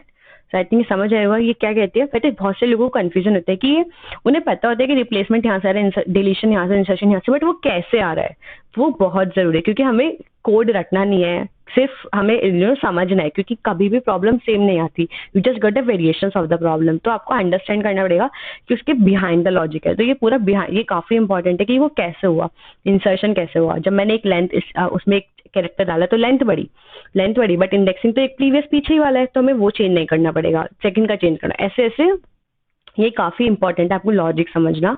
सो ये हमारी स्ट्रिंग एडिटिंग प्रॉब्लम है और ये हमारी लास्ट प्रॉब्लम थी। सो हमने काफ़ी सारी प्रॉब्लम पढ़ी डीपी में। मैं एक बार सबका ऐसी क्विक ओवरव्यू टाइप दे देती हूँ कि हमने क्या पढ़ा। हमने डीपी पढ़ा। डीपी क्या होता है? Optimisation over recursion. देन अगर हम देखें, एक फल हमने पढ़ी 0-1 नैपसैक प्रॉब्लम, यानी कि आपको कोई एक वो गिवन है एक बैग टाइप, उसमें आपको आइटम्स डालने तो मैक्सिमम वैल्यू चाहिए आपको, हमने वो देखा। देन हमारी बड़ी कॉइन चेंज प्रॉब्लम को मिनिमम नंबर ऑफ कॉइन चाहिए टू गेट सम। ये काफ़ी स्पेशल काइंड ऑफ प्रॉब्लम थी क्योंकि इसमें आपने 2 जगह इनिशियलाइज करा था। आपने 2 रो इनिशियलाइज करी थी, यानी कि ये भी इनिशियलाइज करी थी और ये भी इनिशियलाइज करी थी, तो ये काफ़ी इंपॉर्टेंट है। देन हमने पढ़ी फ्लॉयड वॉशर एल्गोरिथम, जो कि कहती है कि आपको हर नोड से हर नोड का शॉर्टेस्ट पाथ बताना है। देन आपने पढ़ी मैट्रिक्स चेन मल्टीप्लिकेशन, जो कि आपसे पूछता है कि मैट्रिक्स का क्या ऑर्डर होना चाहिए जिससे कि हमारे पास मिनिमम कॉस्ट आए। ये भी काफ़ी इंपॉर्टेंट प्रॉब्लम है। देन हमने पढ़ी लॉन्गेस्ट इंक्रीजिंग सब्सटेंस, काफ़ी आसान प्रॉब्लम है, मुझे लगता है सबसे इजी प्रॉब्लम है यही है कि आपको सबसे लॉन्गेस्ट लेंथ क्या होगी एक एरे में जिससे कि वो इंक्रीजिंग सब्सिक्वेंस हो, हमने वो देखा। देन हमने पढ़ा लॉन्गेस्ट कॉमन सब्सिक्वेंस, 2 स्ट्रिंग के बीच में क्या कॉमन सब्सिक्वेंस की लॉन्गेस्ट लेंथ वो बतानी है, हमने वो देखी। देन हमने लास्ट प्रॉब्लम पढ़ी स्ट्रिंग एडिटिंग, कि एक स्ट्रिंग को दूसरे से कन्वर्ट करना है तो मिनिमम नंबर ऑफ ऑपरेशन बताइए। ऑपरेशन हम कर सकते हैं insertion, deletion, replacement, right. So that's all, and I hope कि आपको डायनामिक प्रोग्रामिंग समझ आया होगा। अगर आपको कोई भी डाउट है तो आप हमें मेल कर सकते हैं, फिर कमेंट में पूछ सकते हैं। Otherwise next video we will take for you. और if you like our video then do like, subscribe to our channel and keep supporting us. Bye. Time complexity आती है, वो आती है big of n cube। Okay, time complexity is big of n cube। So I hope कि आपको ये समझ आ गई होगी प्रॉब्लम।